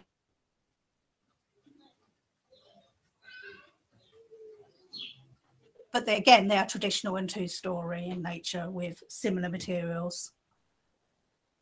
We're going to go now and look at the shop cafe development. This is the main sort of entrance of the shop and cafe. It's quite traditional again in nature. We have the south elevation and the north elevation, and then the west elevation of that. And the floor plan of it, so it is mainly a 1-storey building. There is a sort of terraced area around the building, and there is a mezzanine area and some storage, etc., that would be on the upper floor. I'm going to take you now to have a look at the business area that's being proposed. We're going to look first at these units here, which are units 1 to 8. So this is the south elevation. This is what you would see as you arrived into the industrial complex. So this would essentially be the front elevation. This would be the rear elevation. And these are the 2 flank elevations. Looking again at the floor plans, it's largely a single-storey building in terms of uses, but there will be 2 units with mezzanine floor space. I will look then at this building here, which is another B1 office, small startup building, and also the lock-up units, which are used in association with the proposed business units. So again, this would be the front elevation of those units. So you have single story and bits here and slightly lower units to either side. And again, this is the rear elevation. We're looking at, and then the flank elevations. So in terms of floor space, we have the single story bit, the slightly higher bits here, and the main 2-story bulk of building. And this is the first floor. So you can see the bits that are single story and the main bulk that is 2-story, which is in the middle of the building. And these are the proposed lock-up units. They are proposed to be only used in association with the main business units, so they would not have traffic generation or comings and goings in their own right. And again, that's the upper elevations of those. I'll now take you to look at the bungalows that are proposed. And to get some bearings on this one, we have Manston Green Farm, the access off Manston Road, which serves that. And a reference has been made in the report to a TPO, and that's TPO, Tree Preservation Order 10 of 2001, which related to the grounds of Manston Green Farm and also the land adjacent to 4 Jubilee Cottages, which essentially is this site. Originally, the scheme that came in, Bungalow 2, was in a slightly different position, and a number of trees were to be lost, including this tree, which we saw a photograph of, which is a tulip tree, and some other trees here, which these were all subject to the tree preservation order, or appeared to be. Having done some research, it is clear that this tulip tree is covered by the TPO. It's the right species and of about the right size to be there in 2001. It is less clear whether these trees here are of the correct species or of a size and to have been there to be covered by the original TPO. But the bungalow has been moved to allow for the retention of the tulip tree, which is covered by the TPO. These 2 trees would be lost, but there is additional planting proposed here. So it is considered to be, on balance, a sensible solution. I'll just have a look at the floor plans and elevations for those bungalows. This is bungalow number 1. So this is the closest to number 4 Jubilee Cottages. As you can see, it's very simplistic. It is a 3-bedroom bungalow. And that's its elevations. And they would actually front away these 2 bungalows from Manston Road and be served off an access road off of Manston Green, the access road to Manston Green Farm. But this is bungalow 2. And again, a similar design. As I said, it has been a subject of detailed negotiations with officers and consultees. It is a low density development, being of 23 dwellings per hectare, which we do consider to be acceptable given the edge of village location for the site. There have been a number of concerns raised by local residents and indeed in the statements that have just been read out in relation to highway measures that are proposed with the development. So I will just show you those, and they are conditioned to come forward in the conditions that are on the application. The first one is looking at Manston Road. There would be a pavement proposed, a footpath along the front of the new dwellings this is the new access road that's come in, and then a footpath that would front the new bungalows proposed and join the footpath where it just turns a corner and goes off towards the green and into Preston Road. It does also include the slight movement of the traffic island that we saw.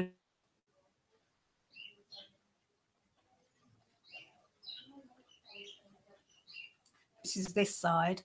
The access road to the industrial park as it currently stands sits closer to the barn. It's pretty much adjacent to the barn. It's been slightly moved over with the agreement of highways to allow better visibility displays to be achieved, and there will be a small crossing proposed again to serve to gain access to the footpath that is on this side of Preston Road. There will be yellow lines proposed to prevent parking and to ensure visibility along Manston Road in front of these dwellings, and also along here in Preston Road. And as I said, that is to ensure that visibility, adequate visibility, and can be achieved for both the entrances, and to avoid on-street parking that might narrow the road or cause highway issues.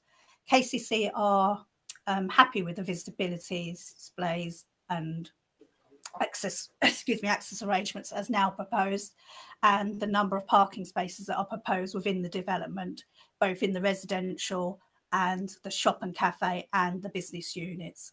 They do not consider the traffic generation from the proposed development would be unacceptable or have a significantly adverse effect on the highway safety in this location. So just going back to sum up, it is in the countryside, the application site, but it is edge of village. It is low density in terms of residential numbers. It would provide a shop and cafe, an important community facility, and also the industrial units here. There are a number of conditions I'm sure members will have seen attached to the report, which deal with issues such as drainage, archaeology, contamination, construction management plans, and all sorts of highway issues and things you'd expect to come forward on an application of this scale. There is a need for a section 106, as would be expected, and that would secure various contributions, for example, a contribution to CCG, the normal SAM contribution for the special protection area, as well as a number of others which are all set out in the report. And it will also secure the affordable housing and the provision and initial fit out of the shop cafe unit. So on that basis, officers are recommending that members defer and delegate the application for approval to officers to secure the detail of that section 106. Thank you, Chair. Thank you, Annabelle. And yes, I move the officer's recommendation as you've just mentioned. Could I have a seconder, please? I'll second that, Chair. Thank you, Councillor Coleman-Cook. Members, do you wish to debate? Well, I can't see any. Yes, we do. Sorry. Yes, I would like to. I didn't see you come up, Councillor Garner. I'm sorry. Well, I didn't finish talking in my comment to say I would, but now you've heard me, so yes. Go on, carry on. Okay, thank you. There's a couple of points I'd like to raise, having read through the report that I do have concerns about. I mean, the first one around the trees being lost that are covered by the TPO. So there seems to have been a number of different surveys, and it almost looks as if there's different surveys being carried out to sort of muddy the waters enough to try and convince people that trees that were and are covered by TPOs aren't anymore. I'm not sure if they're the ones that were mentioned at the beginning in the statement that was read, that trees at the end of their lifespan, and I'm not quite sure what a tree at the end of their lifespan is, because all trees are alive until they fall over, and they're all valuable the older they get. So I'm not sure about the tree. I'm not very happy about the loss of trees covered by a TPO. The other area that I've read in the report that wasn't really gone into it in detail was around this being a hotspot for contamination. And there was quite a lot. It was stated as a sensitive setting for groundwater resources, because this is an area of groundwater resources. And I think I read it was seen as a high risk development. And I see there are a number of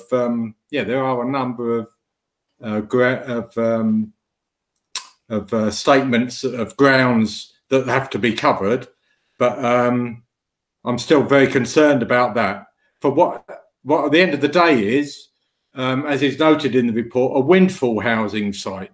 It isn't a site, as far as I can see, and as is stated, that's identified in the draft local plan for housing.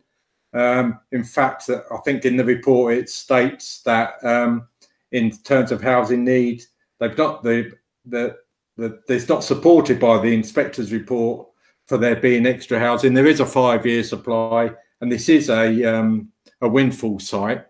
And I think there's quite a great weight put on this, that it supplies a shop/cafe. And if it wasn't supplying the shop/cafe, this wouldn't necessarily be a site that would be approved. So for now, they're the couple of things that I wanted to raise. I'm interested to hear what other people say. And the other one, there was one other, so I just noting around the archaeology. And there has been this area has been previously evaluated and remains have been found on the site. So I'm obviously keen for that to be, to make sure that we don't lose what archaeological development and then there needs to be before any development is progressed on this site. That's my comments for now, but I'll like to look forward to listening to what everybody else has got to say on this. Thank you, Councillor Gardner. Councillor Wright. Okay, thank you, Mr. Chairman. I'm a little bit confused here. I'm just trying to wonder, the 2 bungalows, as I remember, they were turned down, had a planning application turned down because they were in the green belt, in the countryside, and suddenly they've got another application in that's being recommended. The other thing is, I would be very interested to hear the response from the Manston Parish Council.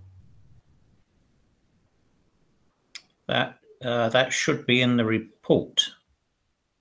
Councillor Wright. No, I've lost you. I haven't got it. No, I turned off. I haven't actually got it to hand.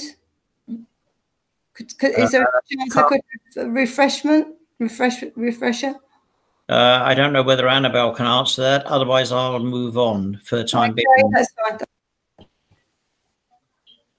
I can come back, Chair, if you'd like me to. Yes, if you would. Thank you, Annabelle. I can cover the points from Councillor Wright and Councillor Garner, if that would be helpful. Yes. In terms of the bungalows, it is correct. There was a previous application where bungalows were refused on the site. It did lead, and I haven't got the decision to hand, but there was, and it did lead to the actual tree preservation order being put on the site. But then there was a subsequent approval for the two bungalows on the site, which avoided the preserved trees. So that I think the refusal application was more to do with the impact on landscaping, but subsequently to that refusal, there has been an actual approval for 2 bungalows on that site prior to this application coming forward. Thank you. In terms of if we stay with the bungalow site, which is the area of the TPO, there have been a number of tree surveys and things carried out. Essentially, it was one tree survey that was submitted with the application, and further work has been done because it did come to light, looking at the tree preservation order, that not all of the trees might still be, that were included in the original order, are still on site. As explained, the large, I'll share my screen if that would be helpful.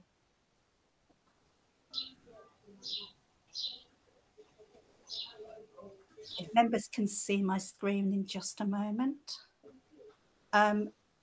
It's these trees here, and it's probably not that easy to see, that are subject or in the sort of approximate positions for the TPO. This is the tulip tree that is being retained, and that definitely is covered by the TPO because it's the correct species and the correct size to have been there in 2001. So that's why the bungalow was shifted and that tree is to remain. These trees here, it is slightly unclear. They don't seem to tie up species-wise with the list of trees in the tree preservation order, and they appear to be of quite a limited size compared to what you'd imagine if they had been there since 2001 or prior to 2001. So that is why the compromise has been accepted, also with the basis that additional planting will be proposed here, that we don't have certainty those are the trees here that were contained within the tree preservation order, but we are seeking to retain the tulip tree that we saw the photograph of, and that is a large and healthy tree and is certainly named on the TPO. So hopefully that covers, excuse me, that point. In terms of contamination, I think was raised. It is correct that it's a sensitive site in terms of that, and that is dealt with in the report. And there are a number of conditions, I think they're mainly 3, 4 and 5, and they're quite detailed, that have been suggested by the Environment Agency to deal with that matter. They are saying, subject to those conditions being attached to any grant of consent, that it is acceptable and would not have an adverse impact in terms of contamination or on the water supply. And I think the final point, if I remember, Councillor Garner, related to archaeology. Again, KCC archaeology team have reviewed the site, and there was information submitted to support the application and deal with this matter.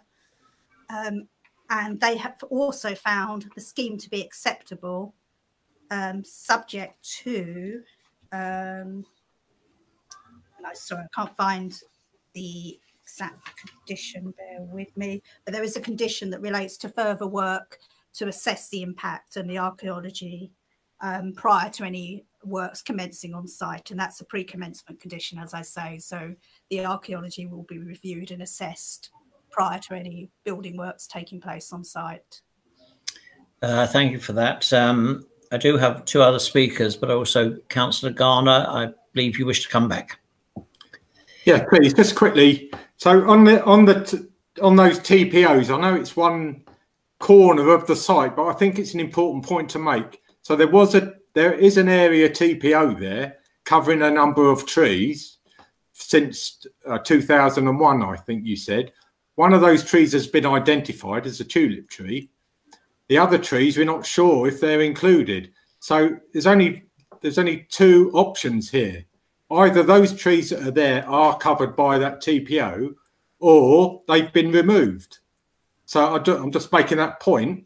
That means trees covered by a TPO, if they're not those ones there, then they've been removed, and there should, or there could at some time, be an investigation, as I know there have been other trees removed covered by other area TPOs in other parts of the district, and investigations are ongoing on those. I just want us to make sure that, you know, if we're looking somewhere and we're not sure where the trees have gone, then they've been removed, and they've been removed illegally. That's my point I wanted to make. Thank you. Thank you for your point there, Councillor Garner. I'm sure that has been noted. Okay. Councillor Taylor. Thank you, Chair. Could I ask Annabelle if she can show the photograph of Manston Road with the Jubilee cottages, with the road going? If she's able to find that. Sorry, bear with me. I'll just That's right. On my screen, and then I'll share it with you. Yeah. I have to go back a few slides. Sorry, which particular photograph? The Manston Road with the Jubilee cottages. Okay, bear with me. Yeah, I mean, I'm happy with the actual application. I will be voting through, but I just wanted a highways issue to raise, just to confirm, really.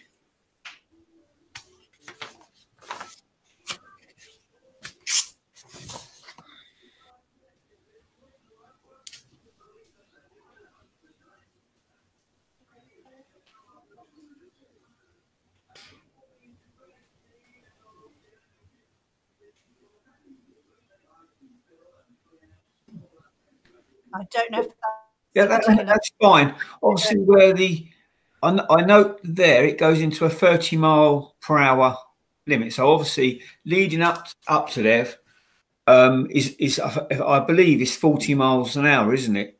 That's correct. So coming from that bend, obviously you've got the access road coming out from there. My question is, I mean, I don't know if it's written in the report, actually. I did read a lot of it, but you can't cover all of it. But was it going to be made 30 mile per hour further back by the bend? Then, you know, if you understand my meaning. I do understand. No, it is not proposed to shift the speed limit, and KCC have agreed that that's the position.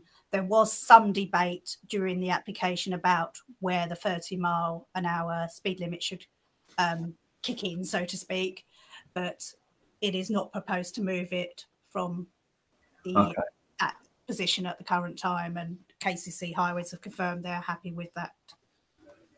That's fair enough. Thank you. Thank you, Councillor Taylor. Councillor Hart.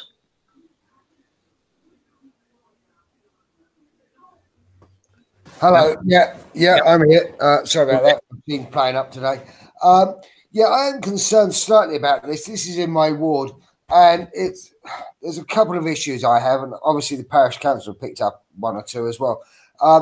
Basically, the shop it might end up that the shop just turned into another house because they just say there's not enough people to support the shop, which is generally the way it happens. Also, we're building into greenbelt land, and should we really be doing that? Because it's outside the Manston confines of the village. So we're basically just building on greenfield sites. There's enough brownfield sites around.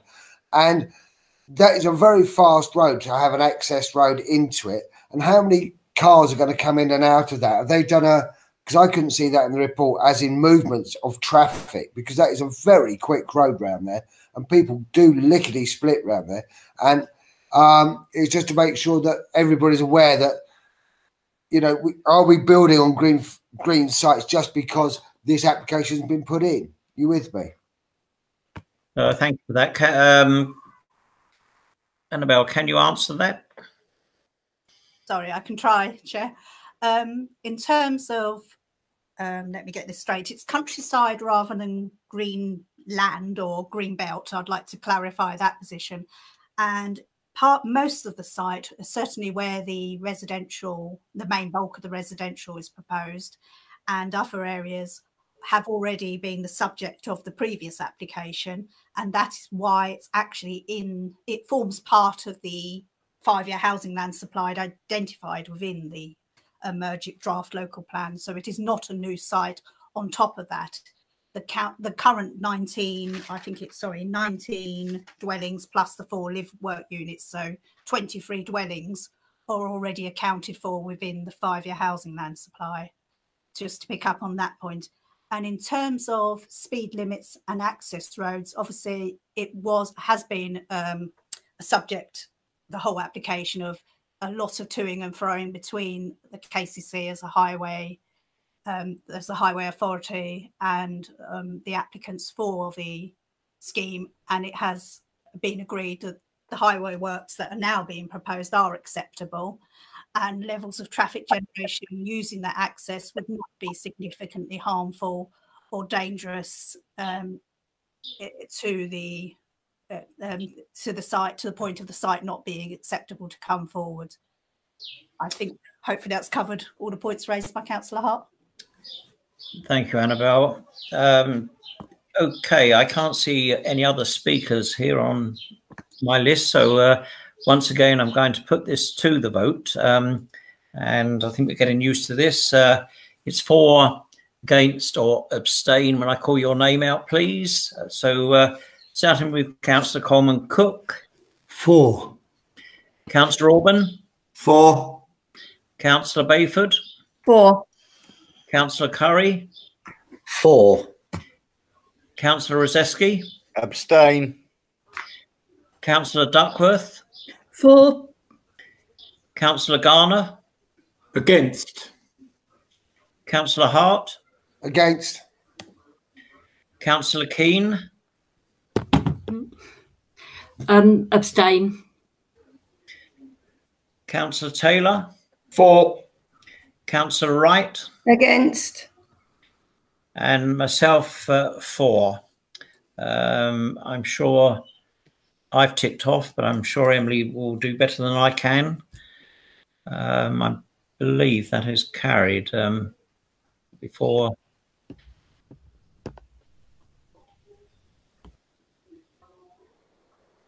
Thank you, Emily. Yes, that motion has been carried. Thank you, members. Moving on to the last item on the agenda, which is Who Farm 147 Monkton Road, Minster. The application is for deferral. Going over to David, doing well this afternoon, David, to read a statement from a Mr. Ravement, who's raising points of concern. Thank you, Chair. Statement by Mr. Adrian Raymond. Dear Thanet Council and planning applicants, in regards to the above meeting and continued movement towards planning consent, I would to take this opportunity to remind one and all of pending business / livelihood disruption that will inevitably result from granting planning for 23 dwelling on Who Farm, with the first action of planning to take level existing business. What are the ramifications to the granting planning consent at Who Farm? There are several elements that will massively impact on our business. Number 1, Unit 7 Who Farm was specifically chosen to represent the craft/design nature of Raymond Wire Limited and is one of the many reasons we have been at Who Farm for over 15 years. Who Farm projects a very specific imagery for our online visibility across many platforms. Raymond Wire Limited relies heavily on this visual medium to represent who we are at present and in the future. Number 2, our predicted financial disruption is without doubt significant. The costs related to Raymond Wire's relocation and the subsequent business earnings disruption is predictable. Number 3, tenants' rights, Tenant Act 1954. In summary, 1, we require assistance and an adequate time period to relocate to a like-for-like place of business to keep disruption to an absolute minimum and retain continuity to good working practice. 2, we require financial compensation against the costs and disruption to Raymond Wire Limited during this period. And that's the end of that report. Sorry, statement. Thank you, David. Right, I'm going to move to the planning officer, which is... It's me, Chairman. Thank you, Ian. Yes, your report, please. Thank you. I'll just present my my screen.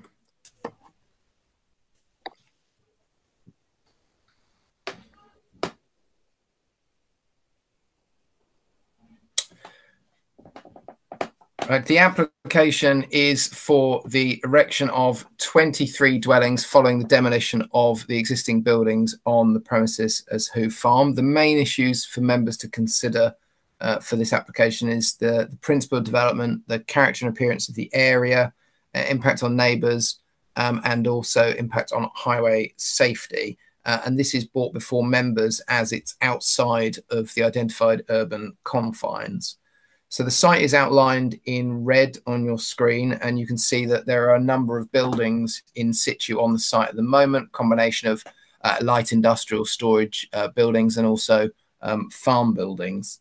So the site is previously developed land, but it is outside of the urban confines.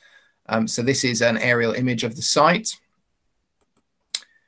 This is the site in relation to the outskirts of Minster. So some members will be familiar with some other sites that we've looked at in the past that are on the edge of the urban confines of Minster. So looking at the site itself from the ground, so this is on Monkton Road to the east of the site, looking back towards the site. So here are a number of dwellings that sit in front of the site in question. Moving a little bit closer in, then you can see the existing vehicular access to the site that's proposed to be remodeled and used to access the proposed development.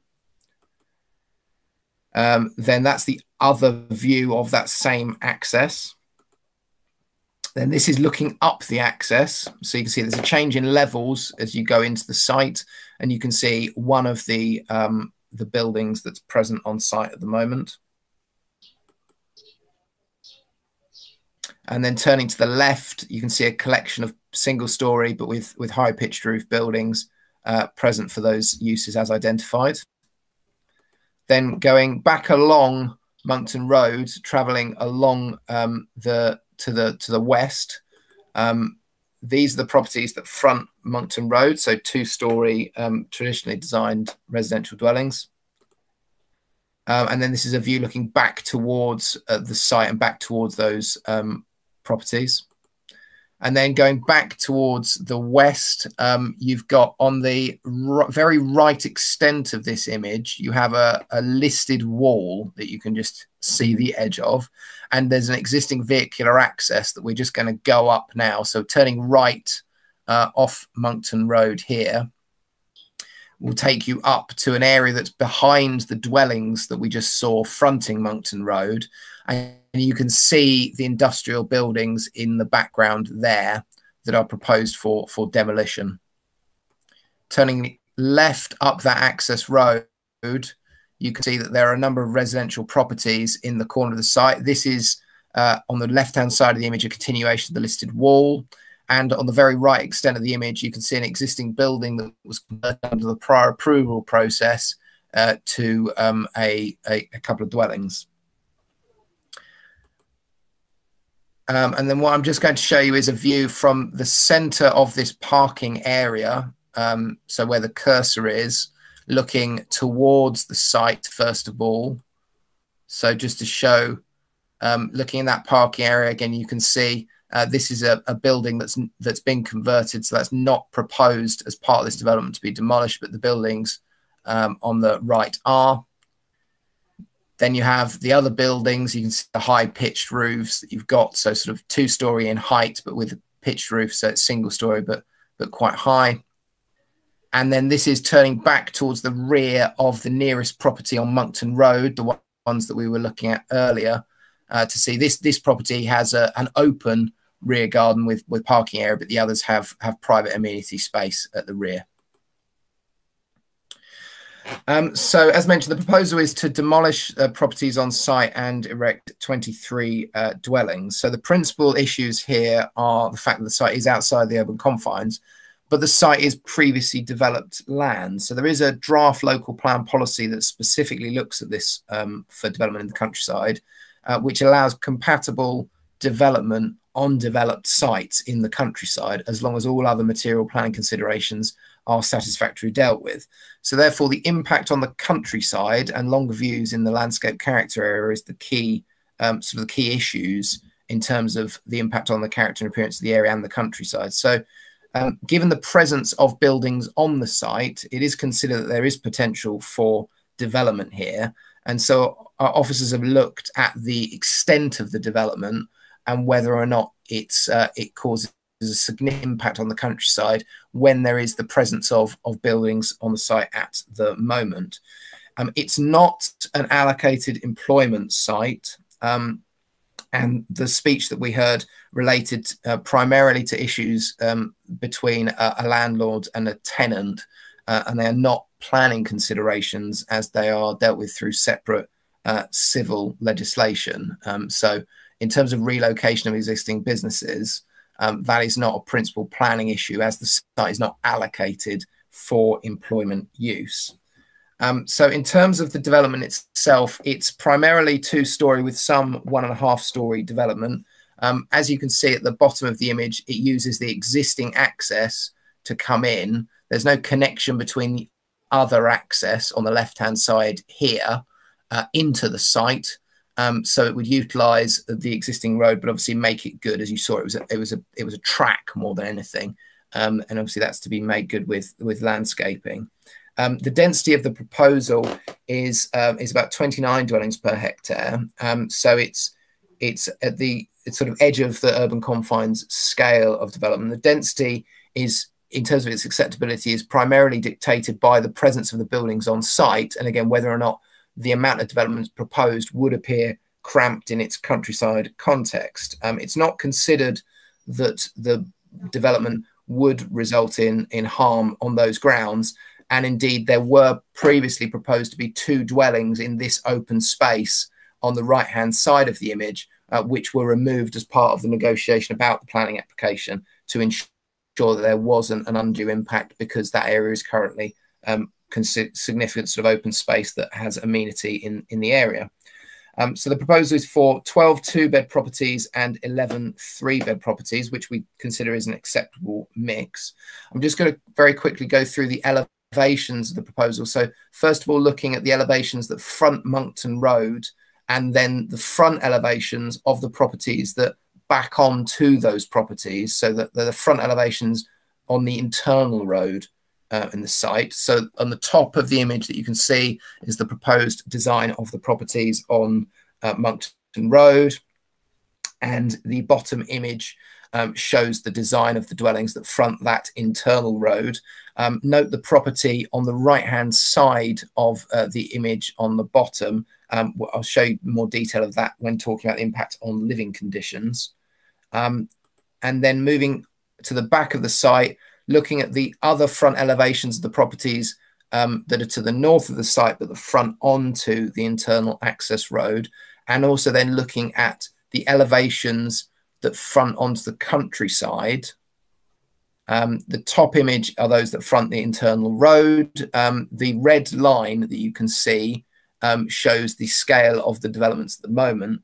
So you'll note that the eaves height of the proposed development does not exceed the height of the buildings at the moment, but the ridge height does. In this instance, we've considered that because the design is pitching away from the boundary with the countryside when looking at the image at the bottom here, that we don't consider that there is a significant obtrusive impact on the landscape character area when seen from wider views. The materials that are proposed as part of this development are matched to those in the locality. So it's brickwork, it's tile hung, it has some cladding as well as clay tiles.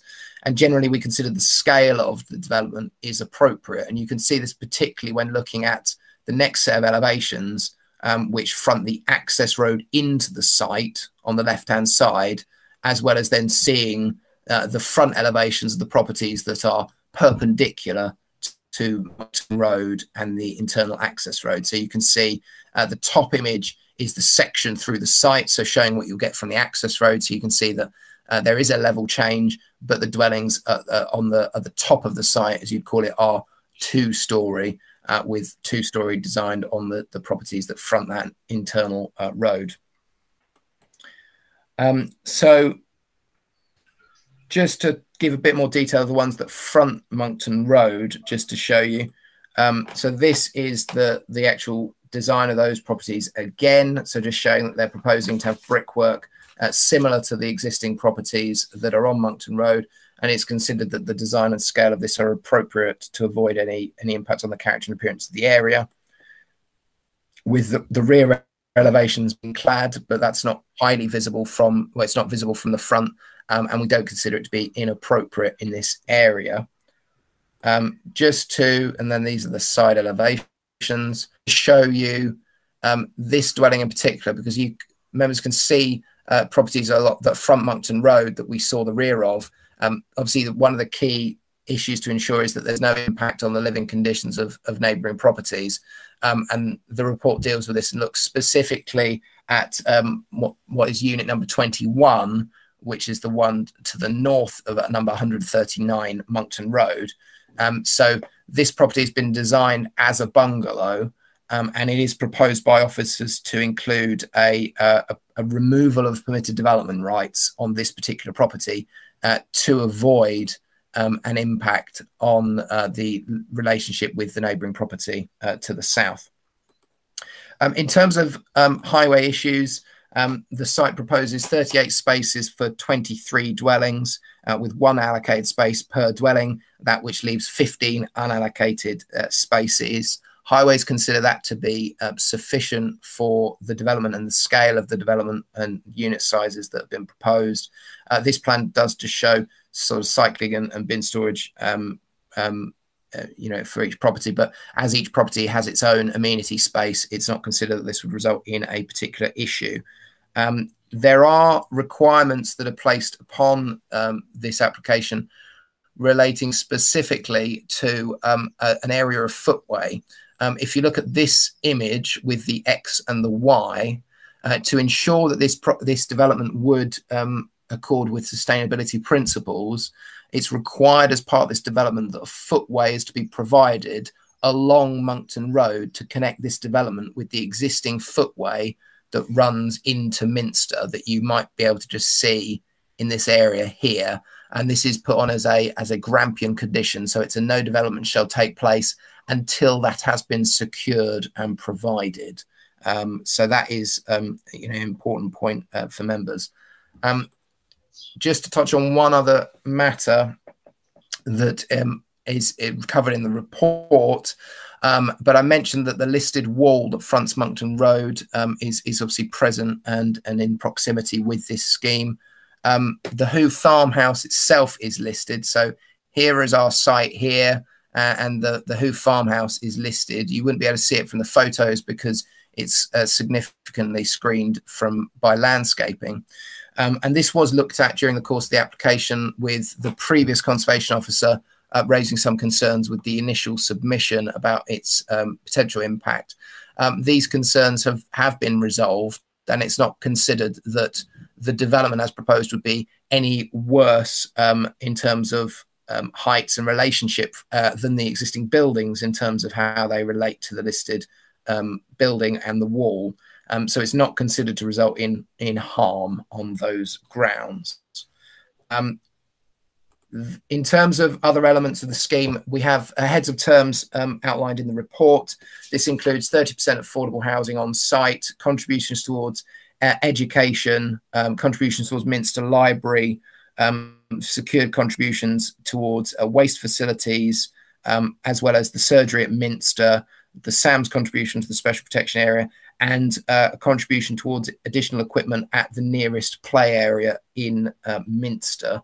And therefore, overall, whilst the development is outside the urban confines, the redevelopment does provide some additional housing units on a previously developed site with limited harm to the landscape character area and the countryside, with benefits from the footpath contributions and also the general benefit of the provision of housing without causing harm to neighbouring properties. And therefore, the recommendation is to defer and delegate the application for approval, subject to the receipt of the Section 106 and the safeguarding conditions. Thank you, Chair. Thank you very much, Ian. So I move that the officer's recommendation is adopted. Could I have a seconder, please? I'll second that, Chair. Thank you, Councillor Coleman Cook. Are there any speakers, please? Yeah, I'd like to just raise a couple of points, please, Chair. Yeah, carry on, Councillor Garner. Just one point of clarification, because I think there was a little related to the last application. I was a bit confused about the housing supply. Now, looking at this, the report for this one, this one states in the report that it's acknowledged that this is a full application of 23 residual units on previous development site, which would be considered to make a modest contribution towards the housing site as a windfall housing site. So this isn't area that's included in the local plan. So these are extra houses on top of the housing that is identified in the draft local plan. That's true, isn't it? Ian? Thank you, Chair. Yes, so this isn't allocated as a site, and as it's outside the urban confines, that's why it's being reported to members as a departure. And so we are now in a position where we are able to show that there is a demonstrable 5-year supply when taking the draft local plan. But what the new local plan does require is when development is outside the urban confines, it doesn't automatically mean that it would be refused, and it has to be considered on its merits. And in terms of countryside sites specifically, there is a specific policy, which is SP 24, which looks at where there is a developed site with buildings on in the countryside, that it should be considered on its merits as to whether or not it could come forward. And so that's why it's been put forward that this would be a windfall site, of which the local plan does make provision for windfall sites that aren't allocated sites to come forward to help the housing supply in the district. Okay, understood. And the one thing I noted in the report, which I don't think you mentioned, was this is an area of a swift nesting site. Do you wish to come back on that, Ian? And what provisions are being made, if any, to support the swift nesting somewhere else?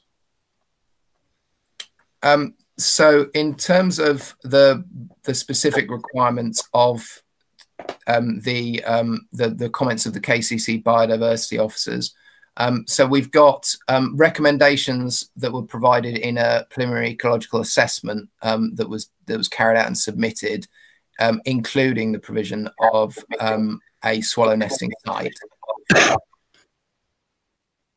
So that is a requirement of the condition, and that's prior to the completion of the development. And KCC Ecology are happy with the imposition of the conditions to deal with that. So we will expect details of that to be submitted. There are also provisions made within condition 19, specifically about lighting design to be provided. And that is, again, another recommendation that's in the ecological appraisal that was submitted. Thank you, Chair. Thank you. Councillor Hart. Yeah, thank you, Chair. As you're aware, again, this is in my ward. The parish council have quite a few concerns on this. One of the main ones is that this is a rural development, which means that you have to drive to this development, and yet there's not two parking spaces for each house. And one of their main concerns is they're going to end up on the road, which is, again, reasonably tight road. It's going to impede the view of the people leaving that site to have safe access or entrance into that site. What are your views on this? Carry on. Thank you, Chair. So in terms of that is something that, again, was looked at in a lot of detail, and specifically it resulted in, again, quite a bit of back and forth with highways, and specifically delays in terms of sorting out the requirements of needing the footpath to Minster. And obviously you have quite a range of facilities at Minster, and therefore that's one of the reasons why it's absolutely key that the footpath is provided prior to the development actually starting. And it's a case that if that footpath can't be provided for whatever reason, the development wouldn't come forward. So that's one element of things, to try and encourage non-car travel where possible in terms of trips into the village, or indeed that potentially not every occupier of the site might need 2 cars. But specifically in terms of the parking, that has been considered, by highways. It's considered as a sufficient provision with the unallocated spaces that are provided, and indeed, if there was in the future specific problems that would be as a result of this development in terms of the parking on the road with no restrictions, which would cause issues with visibility, then in the future, that is something that obviously KCC Highways can look at separately through traffic regulation orders in the event that that were to occur. But KCC Highways are happy with the amount of parking on site to avoid parking on street, and in terms of making sure that there is the ability for people to travel to Minster and the services that are there without having to rely on their car. That's one of the reasons why the footpath is also required. Thank you, Chair. Thank you, Ian. Can I come back on that, Chair? Yes, Councillor Hart. Thank you very much. And also, Ian, they did pass comment about the over 55s, and there's no real sort of provision for them. How many people over 55 want to buy a 3 or 4 bedroom house that's on 2 levels? What are your comments on that as well, please? Carry on. Thank you, Chair. So this was originally proposed as a restricted over 55s scheme. That has now been removed. The provisions that would potentially come from that, which wouldn't necessarily have included contributions to education or affordable housing, and also, would have had to be in relation to a specific need, those have been removed. So it is a standard housing development, which is providing all of the required obligations that you would have on a development of 23 houses. Thank you, Chair. So effectively, you're going to have younger people with 2 cars using that place with not enough places to park, which is against what you're trying to say. Do you get what I mean? Sorry, Chair. Yes, carry on, please. Yes. Well, I wouldn't necessarily automatically say that means that people would definitely have 2 cars. I think the point here is that the assessment's been done about the level of parking, and it's considered that it wouldn't result, obviously, in terms of the numbers, in a significant demand for parking on the street. It may be that the demographics of a site does dictate, potential parking requirements, but obviously you have got a mix here that includes 12 2-bed units, so they are smaller units, with then the 11 3-bed. So we consider the level of parking is adequate. Thank you. Councillor Garner, you wish to come back? Yeah, just one point. I note from the report as well. I remember making a note about that this development is located upon a principal aquifer, and it's a bit unique as well because it's overlain by a secondary aquifer. And I'm concerned that again, like the previous application, there's a risk of residual contamination of that aquifer. We seem to be, I know we're taking one application at a time, but we seem to be adding to the risk to the aquifer in that area there, for housing, which would be bonus housing on top of that housing that we've identified already in the local plan. That's my concern. Thank you, Councillor Garner. Ian, do you wish to come back on that? Thank you, Chair. Just to come back on that point, so there are a number of conditions which relate to drainage, specifically to ensure that, for example, that we're not allowing for piling to occur using penetrative methods for foundations without express agreement from us to ensure the methodology is suitable to avoid unnecessary contamination. It is pretty, whilst unique in the sense of both principal and secondary aquifer, a large amount of the district is within a groundwater source protection zone or indeed located on the principal aquifer. So it is something that both our contaminated land team look at when asking for conditions, but also the Environment Agency feed into in terms of correspondence about it. In this instance, we think the conditions are sufficient to mitigate that risk, to avoid there being a cumulative effect on the aquifer. Thank you, Chair. Thank you, Ian. I can't see anybody else who does wish to speak. Please correct me if I'm wrong. Thank you, members. Once again, then I will put this to the vote. When I shout your name out, for, against, or abstain, I would be grateful. So, Councillor Coleman-Cook. Sorry, just a moment. Can I hold you there a moment? Go on. Believe, Councillor Rzeszewski, did you want to say something on this? I think there's been a little bit of a technical. I just want to check that that Councillor Rzeszewski was able to hear the report. I understand that he might have had a technical glitch, so I just wanted to check that he was in a position that he could still vote. Thank you, Emily. Yes, I saw that come up. Thank you for that. So if Councillor Rzeszewski is with us still, I'm going to conclude the votes. Yes, he has. Yep. So, okay, we start again. Councillor Coleman-Cook. 4. Hello. Councillor. Are we okay out there? Carry on, Chair. Okay, Councillor Orban. 4. Thank you. Councillor Bayford. 4. Councillor Curry. 4. Councillor Rosiewski. I'll have to abstain, Chair, as I missed most of that with my computer freezing and doing nothing for me.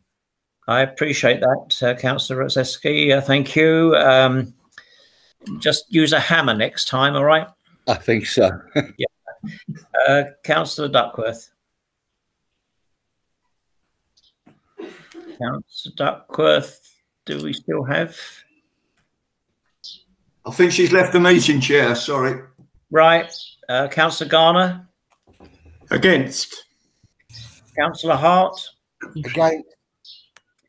Councillor Keane. 4. Councillor Taylor. 4. Councillor Wright. Left. Has she gone? Didn't see her leave. All right. Yes, she's left. Okay, myself, I'm 4. I think that has gone through. I'm sure Emily will flash up on a screen. That motion is carried. Ladies and gentlemen, members, officers, that comes to the end of this meeting. I did state earlier on that on my notes here it says good night. Well, I'll go along with that. We've got another one in a minute. So,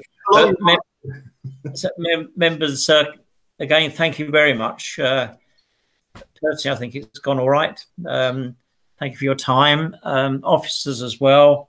David, who's doing his reading with statements, thank you. I believe you will be hearing from Ian very shortly, because it was touched on before about 2 meetings per month for a couple of months. That you will be notified, possibly looking at 2 weeks' time. I fully appreciate that some members, it can be difficult to work, but hopefully we can overcome that. But yeah, once again, many thanks to you and good afternoon. Have a good evening.